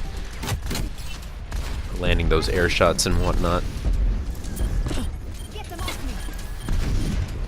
Poro gonna try his opportunity now of getting back into the fight with this Pharah to do some work, but Cherry is there trying to counteract him, and he's got himself a Jingle Buns in the back pocket. We'll see how these pharmacies battle it out for the second point. Second time of this engage. Note's gonna pick up Cherry this time, so now Poro's got free reign. Snow is gonna tempo res Panker, so Toronto Esports has an opportunity. Escher's gonna drop that bomb in the air, and we see Poro just dart away as fast as possible. He says, I do not want to get taken down the way Note took down Cherry last game, and it looks like a little bit of a switch now. It's going to be Toronto Esports that finally has control, but Frodo doing a good job of stalling it out, and now it's going to be Cherry who has to fall back and regroup, but Frodo's still stalling it out to get as much point time as he can. Cherry in the air looking for Poro, but Poro jumps up and says, get out of my face. Absolutely out of his face. WBC Sky do lose the point, 10% on the table, on the chart, on the graph for Toronto Esports. So they're exercising their knowledge of the map to the fullest extent. They're using that high ground to make sure Cherry doesn't dominate their entire team. Poro now getting a good couple of air shots, put the barrage once again, taking out Mercy. Poro trying to land these air shots, isn't able to find the success that he needs. He lands one, but you got to take care of that Mercy, man, or else he's just going to heal up everything. Poro trying to get the barrage down onto him in this sort of revenge fight. Isn't able to find anything, though. And it looks like it's going to almost recap. Yeah. I'm watching this battle in the air right now, not even paying attention to what's going on underneath on the point itself, but it looks like Toronto Esports is doing a good job. Snow comes back and gets a tempo res and is able to bring back Poro into the battle. Smeagol getting a kill onto Panker, and Frodo just mega monkeying around as he can, but Kayun cancels that out. Escher still trying to stall it out, but he blows up. Not sure why the pulse bomb went down there as well, since he was already on his way out, but anyway, it worked. It worked. It worked. Kill secure. It's not a kill steal, you know what I mean? Yeah, exactly, dude. That's what KS stands for. Kill secure. Yes, kill secure. Yes. Kayun does spot them trying to take a engage from inside of the palace. 88%. Beautiful air shot by Poro this time onto Cherry, but Jingle Buns is there to keep him alive, and Cherry is trying to bully Poro around, and there goes Escher trying to take Poro out of the sky with that self-destruct, but he is able to just wiggle his way out of it. Luckily, Kayun takes down Frodo, so 99% to 75% in favor of Toronto Esports. If they take this one, it'll be 2-0 in the maps completely. If not, we'll be seeing another map here from Oasis as it's 1-2. And it doesn't look that good for WBC Sky right now. They've got to get onto the point. Smeagol does contest just in time. Frodo does get on the point too, but he got himself exploded by Kayun. Smeagol gets onto the point to contest as well, but he is now in danger from the entire wrath of Toronto Esports. And here it goes. It's going to be 2-0 in favor of Toronto Esports. And the next map may be our decider It's going to be going to Nepal. Nepal, another king of the hill, another day, another nickel. Play of the game does go to note on this diva. This is where she throws out her bomb and picks up the pharmacy. Yes. What a great bomb. Just the way to do it. Mm-hmm. You know? It's just the way to take down a pharmacy these days, you know what I mean? It's just what you gotta do, man. You just gotta toss it out there. Just what you gotta do. Anyway, we're gonna be going to another King of the Hill map. I was gonna say the last one in this series. It could be the last one. Could very well be. This series. We are gonna be going to Nepal to find out if this is the final map, and we are just kind of waiting to see if we get the people back in the match. So, of course, my name is Warrior, and joined today, I am joining actually Jim Basco. He's the spicy meme director here. He's the spicy one. And if I were him, I would throw it to an advertisement real quick as we wait for these games to just take a quick bio. And that is a fantastic idea, and that is, you might be reading my mind, because that's what we're going to do. We're on the same wavelength, if you know what I mean. Yeah. He's in a... Yeah, I'm not going to go into specifics, actually. Let's not talk about that, because, this wavelength thing is it's kind of high profile. But with that being said, stay tuned, guys. We will be right back. It is 2-0 right now in favor of Toronto Esports. They're facing off against WBC Sky. Both these teams will be back for the final next week. Definitely tune in for that. But with all that said, watch an ad for Haste. Haste is good. Get Haste. Today, your connection to a game server uses the internet's basic default routing. Chances are that connection doesn't follow the best possible path. And if the connection encounters any kind of congestion, your performance in the game takes a big hit. Literally, in esports, if you lag, you lose. But when you use Haste, your game traffic is handled end-to-end on our dedicated fast lane. Haste is proprietary network software running on our customized infrastructure. That means we will always know the best routes between you and the game server. And Haste connections are dynamic, which means they switch routes instantly to avoid trouble, without any disruption to your gameplay. Haste gives you a competitive performance edge in the game and a defensive shield against problems on the internet every time you play. Sign up for our public alpha by visiting haste.net.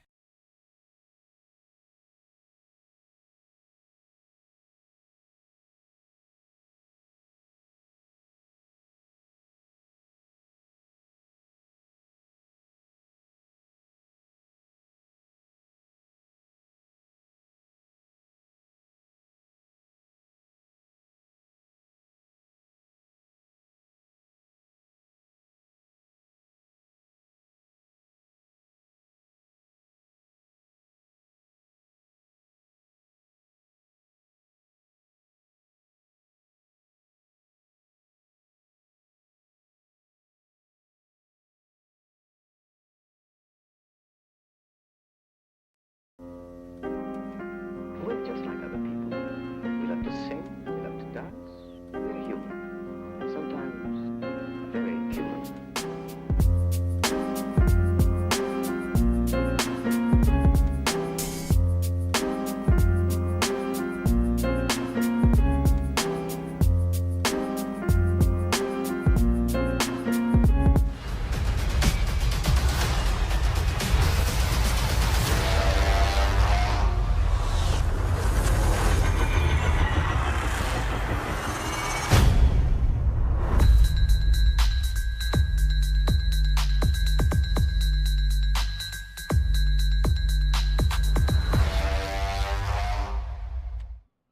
Hello.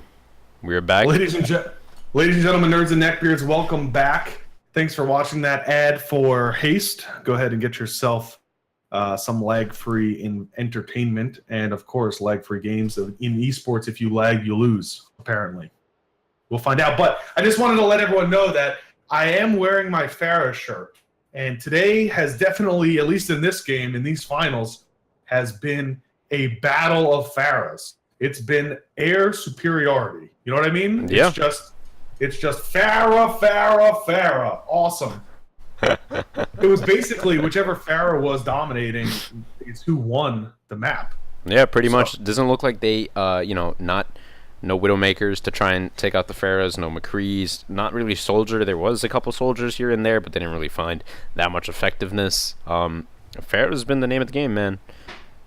Yeah, so we saw two best of 5 King of the Hills. This is a best of 5 overall.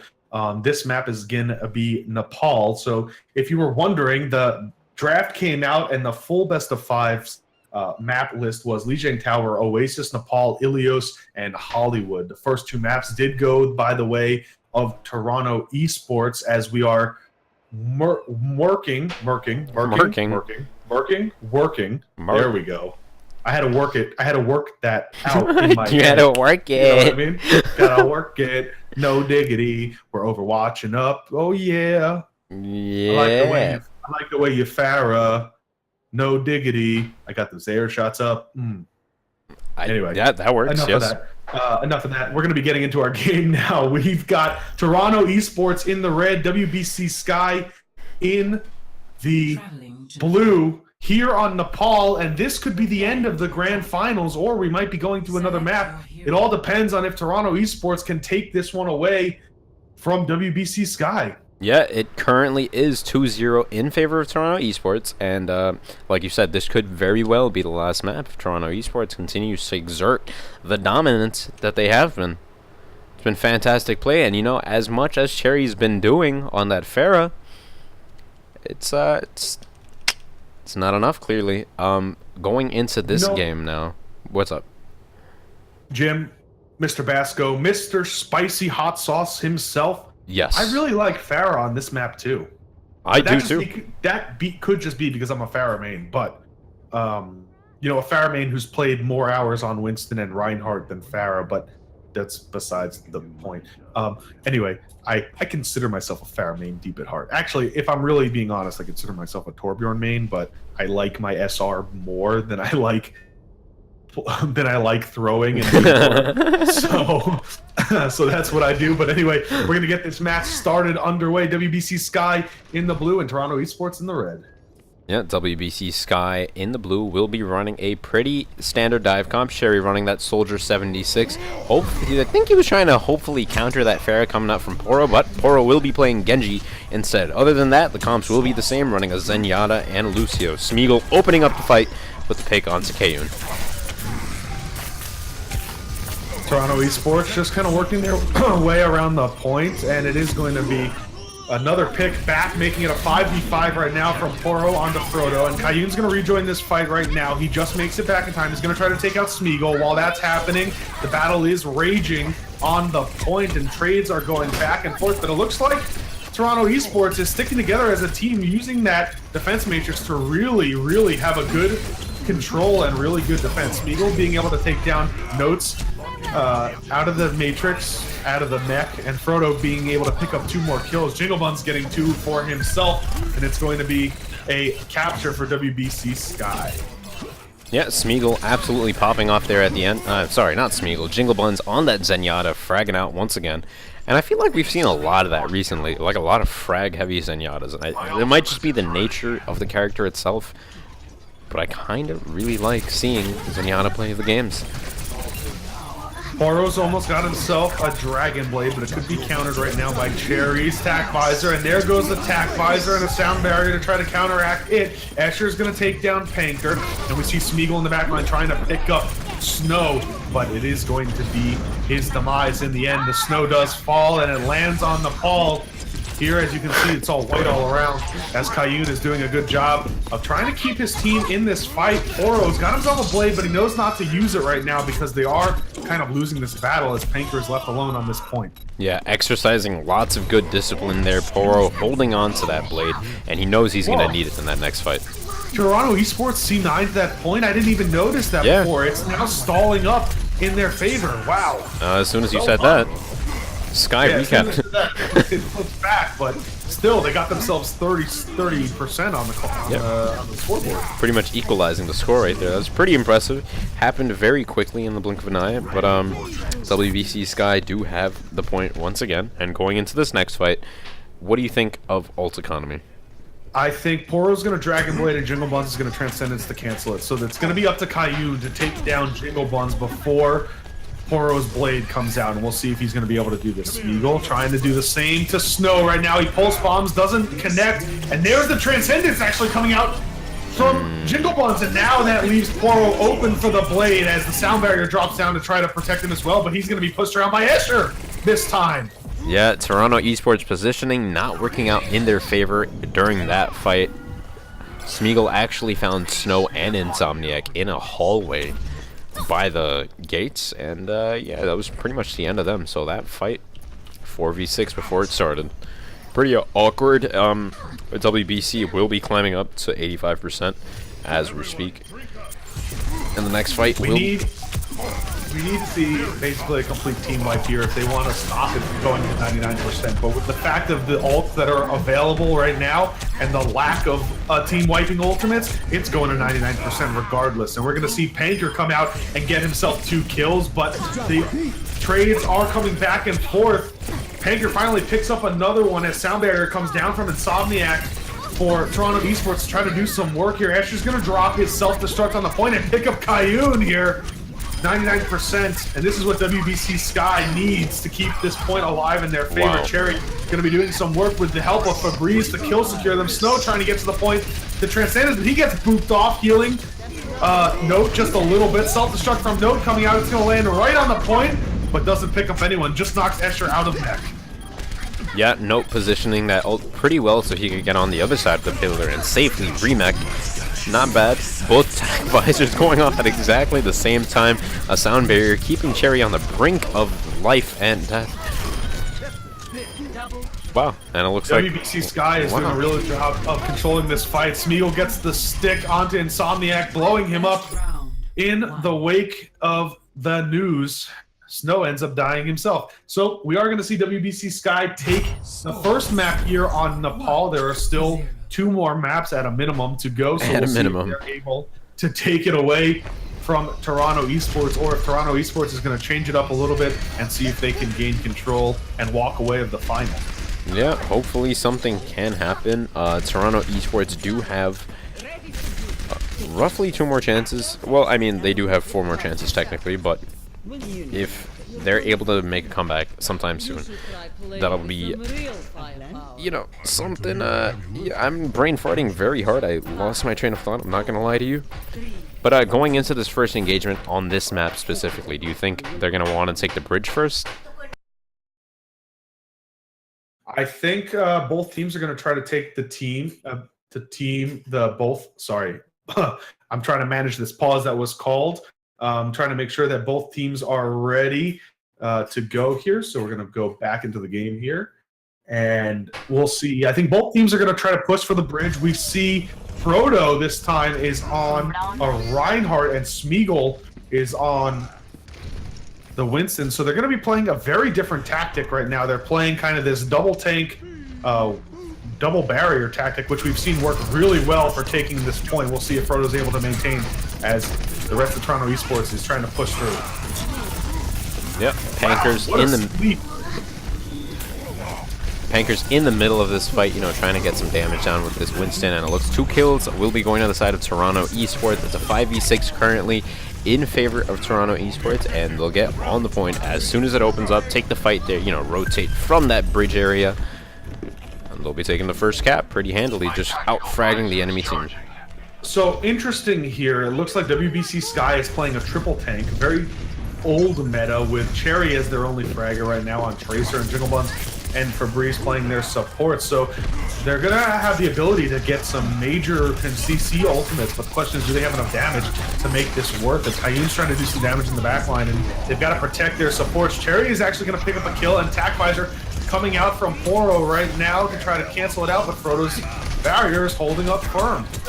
Yep, as soon as you say that too, that barrier just does go down. That sound barrier going down as well, with the Nano Rhine charging into the backline, but he's taking lots of damage. He's only down to about 70 health, and he's gonna go down. WBC do have 1 person contesting the site, and they almost get the flip. They're about 80% of the way there until Toronto finds out, and it's gonna be a retreat, a re-engage, a regroup, and a re-engage for WBC. What's going through WBC's mind right now. Why are they triple tanking? I don't understand. Is Escher trying to cancel out Note's? Are they just trying to get big team wipes here? What are they doing? I'm not quite sure what the decision making behind this was. Yeah, I'm not too sure the Reinhardt on, like, Frodo on Reinhardt is going to be providing them with any sort of, really anything. You know, Smeagol's going to be diving the backline. Sherry's already in the backline, getting a pick onto Poro to open up this fight, but Frodo, I'm not too sure, man.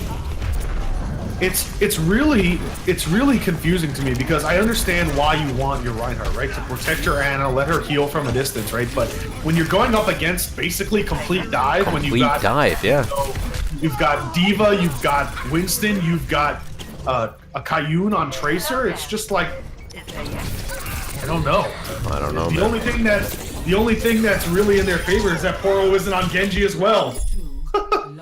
Note trying to body block Frodo there, and Graviton Surge finally does come down, but that's going to be a game there in favor of Toronto Esports. Yeah, it was just too little too late, man. It did not work. Triple tank didn't work. And it's like they had their ults too, you know what I mean? Zarya had that Graviton, but that came way late. That Shatter took too long to build up, and the value he got out of it, which wasn't worth the time he spent on the character. We're seeing everyone slowly go back to their original yes. What worked on the Shrine but didn't work on the Sanctum, so we're back here now in the village going up against mirror compositions, dive versus dive. Dive versus dive, Smeagol on that Tracer, Cherry playing Soldier 76.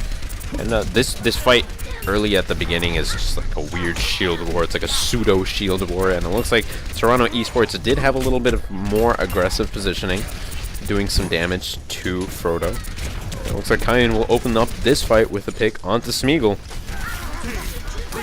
Snow getting another kill on the Febreze, and now this is going to be Toronto Esports' point to just completely capture. They're going to try to pick up Frodo as he tries to go away, but the Discord and the Zenyatta orbs is just too much, so it is going to be a capture right now for Toronto Esports. So they're going to hold on this. T-O-T-O-2-2-2. Is that the chant that they do? 2-2-2. 2-2-2. 2-2. We're 2-0-2-0-T-O, Toronto Esports. Oh, I guess that can make sense, right? Or TOE, T-O-E, because they're Toe. Esports. I feel like Toe is not the most attractive chant. Would you prefer that they're chanting like ear? I don't know. Yes. Where are we going with that? As we are talking, Toronto Esports fights off another attempt of a push by WBC Sky. They do a good job of kind of pushing in and holding now as we see Cherry up top with the rest of his team trying to push through, but there's Panker to dive right back in and keep the supports at bay. So now it's Tac Visor coming from Poro. He's going to be able to kill out Frodo, and now everyone just kind of hides and runs away. You're going to drop down onto the point and pick up Smeagol with those Helix rockets right at the end. Yeah. Even picking up Cherry as he goes flying in the air thanks to Panker's Mega Monkey, who jumps over the building trying to get another extra kill onto someone, but he ends up having to fall back. Yeah, Poro, very good Tac Visor there, was able to find lots of kills. Unfortunate for Smeagol to get Helix Rocket like that, but it's kind of what happens. And it looks like WBC will instead be taking a fight at the main entrance, trying to rush the point. Looks like Frodo's on the point, and he's about to capture it. Toronto, wow, you guys gotta get on the point. I don't know if they're just insanely focused on fragging or if they're just not paying attention to that flip, but man, that could have been an 89 point right now. You know, this could have been a 90%, 91% point that they're unable to get right now. As it flips back over and you're building up a turret in your background, man. There is chaos within you. Anyway, so we are going to be seeing another push here from WBC Sky coming out with a self-destruct going in onto the point, trying to hold something from Note. He didn't really need to do that, but he used it anyway. Jingle Buns goes down and gets taken out, and it's going to be now self-destruct from Escher on the point to try to make something happen. Smeagol going to pick up Caillou and Poro. Helix rocketing down Escher. Panker trades, kills back and forth, and it's going crazy. No flying in with the defense matrix to keep his team alive. We're going to see a Mega Monkey on point, pushing people alive, and it's 99% in favor of Toronto Esports. Jingle Buns makes it to the point with Transcendence, keeping the 3 people else who are there alive, Frodo and Cherry, and of course Smeagol. But now it's turn for Panker to go bananas. He takes those steroids and pushing people around, trying to make something happen. And if he can hold on to it for his team, he does. It's going to be 2-1 now on Nepal in favor of Toronto Esports. If they can hold on to this Jim Basco well, they'll be able to take this victory 3-0. Yeah, it's really a sight.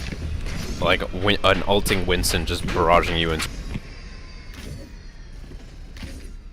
Let's go to where? Let's go to the Shrine. And we're going to be seeing the Shrine now. And this is where WBC Sky was able to completely dominate on top of Toronto Esports. So if they can do it again, we'll be going to another map. 4, 3, 2, 1.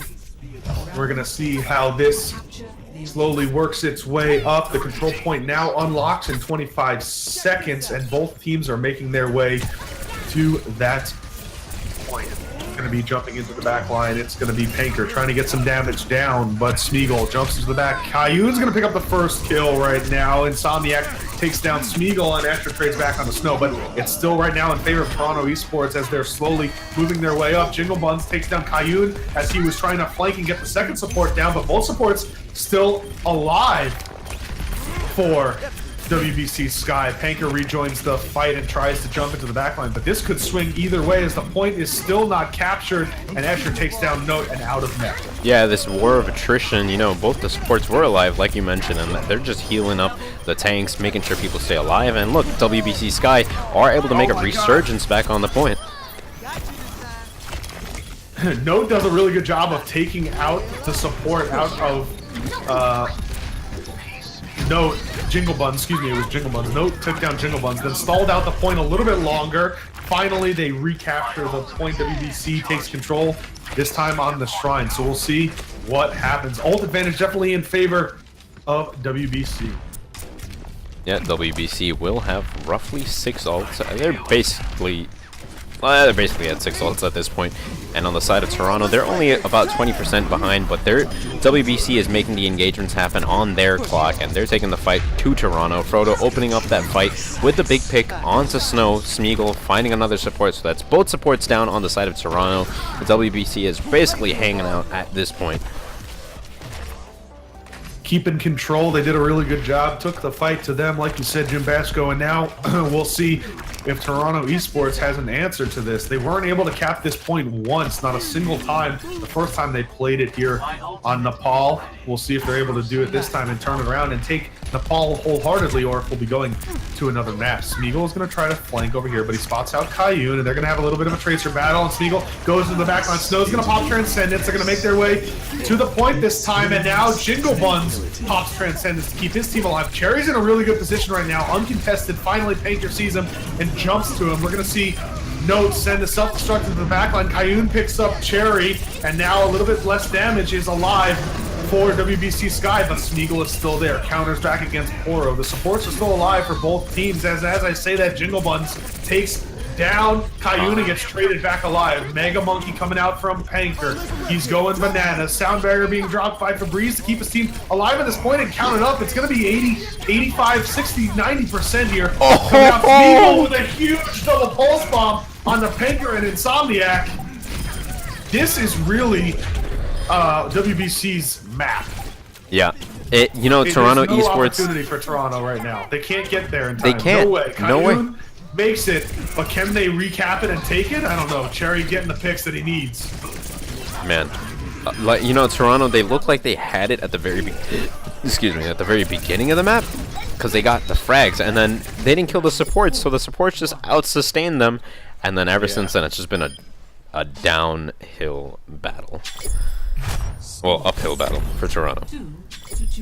It's now evened out here. WBC is fighting for their finals life. They want to try to take this victoriously. We're going back to the Sanctum now. The question is, are we going to see the triple tank disaster that we saw on WBC Sky the first time they played this map here. Hopefully not. It doesn't look like it. We'll see if they're able to keep control with this. Yeah, hopefully not, because they need to realize if they lose this map, that's it. That's the end of the finals for them, and Toronto will take the whole thing.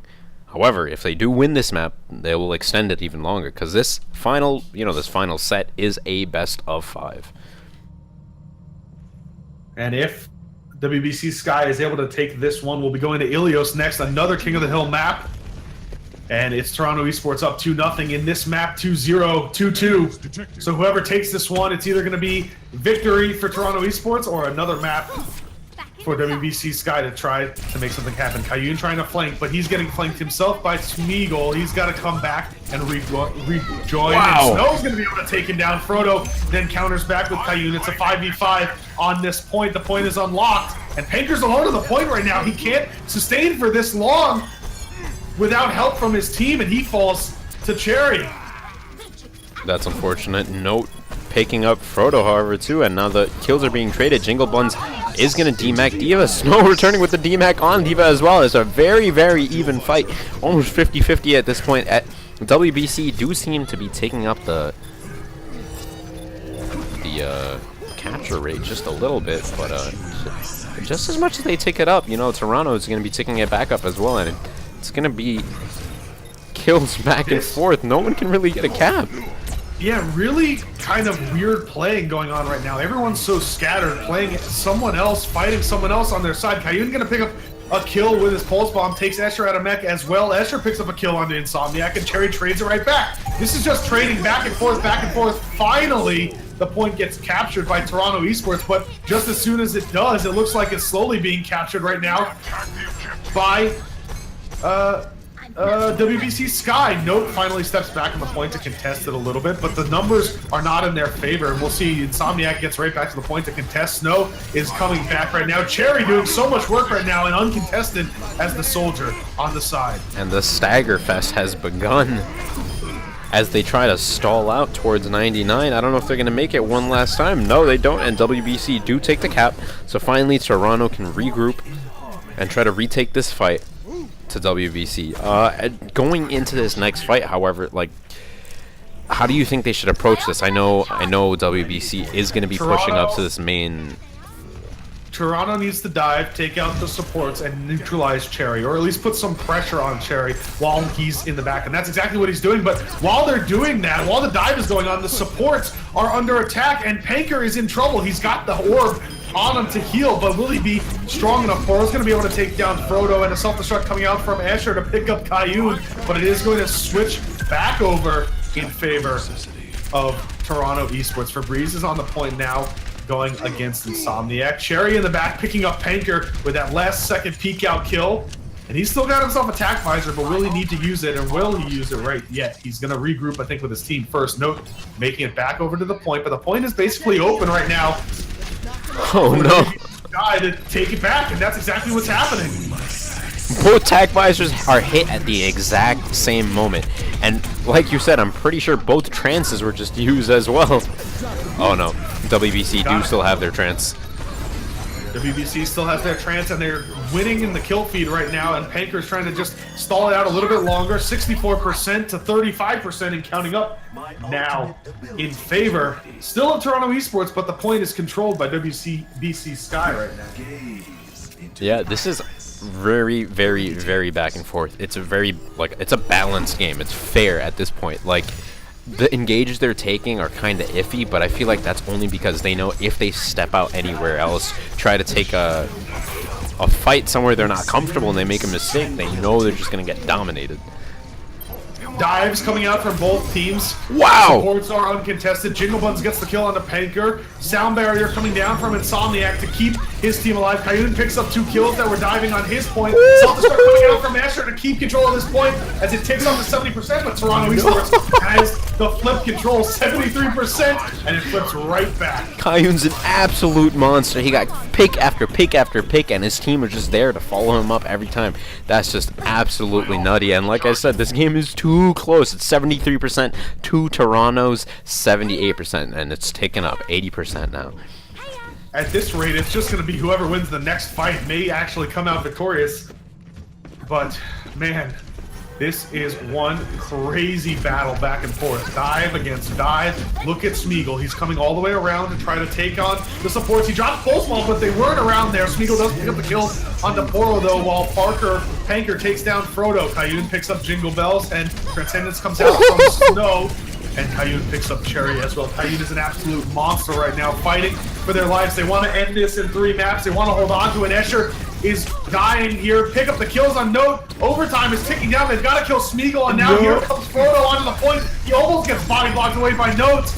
But here it is. Overtime That's kicks it. away. Note self-destruct, and it's going to be Toronto Esports with 3-0 victory here. In the end, this last map was a battle for the ages. Back and forth, back and forth. Jim, who is getting the play of the game? It's going to be for Breeze. What? Lucio? I want to see what this Lucio good. play of the game. Yeah. Okay. Double kill. Okay, landing triple headshots with the melee to follow up on it. Oh my god. Oh, what a punch. What a punch to the face. To the face. Man. Ladies and gentlemen, nerds and neckbeards, we just witnessed some excellent Overwatch. What an amazing game. I am hyped out beyond belief. And I just want to say thank you, Jim Basco, for letting me cast with you. It's been a great pleasure. And Overguard, guys, hopefully we'll do some more work together. And man, what a great tournament we just watched. Yeah, that was an amazing tournament. And you know what, Rory? Thank you for casting with me. You're welcome. Yeah. And yeah, once again, thank you to all the teams that played today. We will be having the finals of this tournament next week, so they'll actually be playing for $1,000 instead of these 2 qualifiers. So definitely tune in for that. Thank you to Toronto Esports, our victors of tonight. We will be seeing them and WBC Sky in next week's matches. With all that being said, that's it for us. Rory, you got anything? Thanks for watching. Thanks for being here. Thanks for being an awesome community, Overwatchers. And just remember, tune in for the finals next week. You'll get yourself a chance to see a $1,000 tournament go out to the victories. And of course, check out Jim Basco at Jim. What's your Twitter again? Jim Basco TV. At Jim Basco TV. Check out my Twitter if you want, at WarryW4RRI. And of course, check out Haste and the Overguard. Both great communities. Haste sponsoring this tournament very much. We'll see you next week. Thanks for watching. Thank you, and goodbye.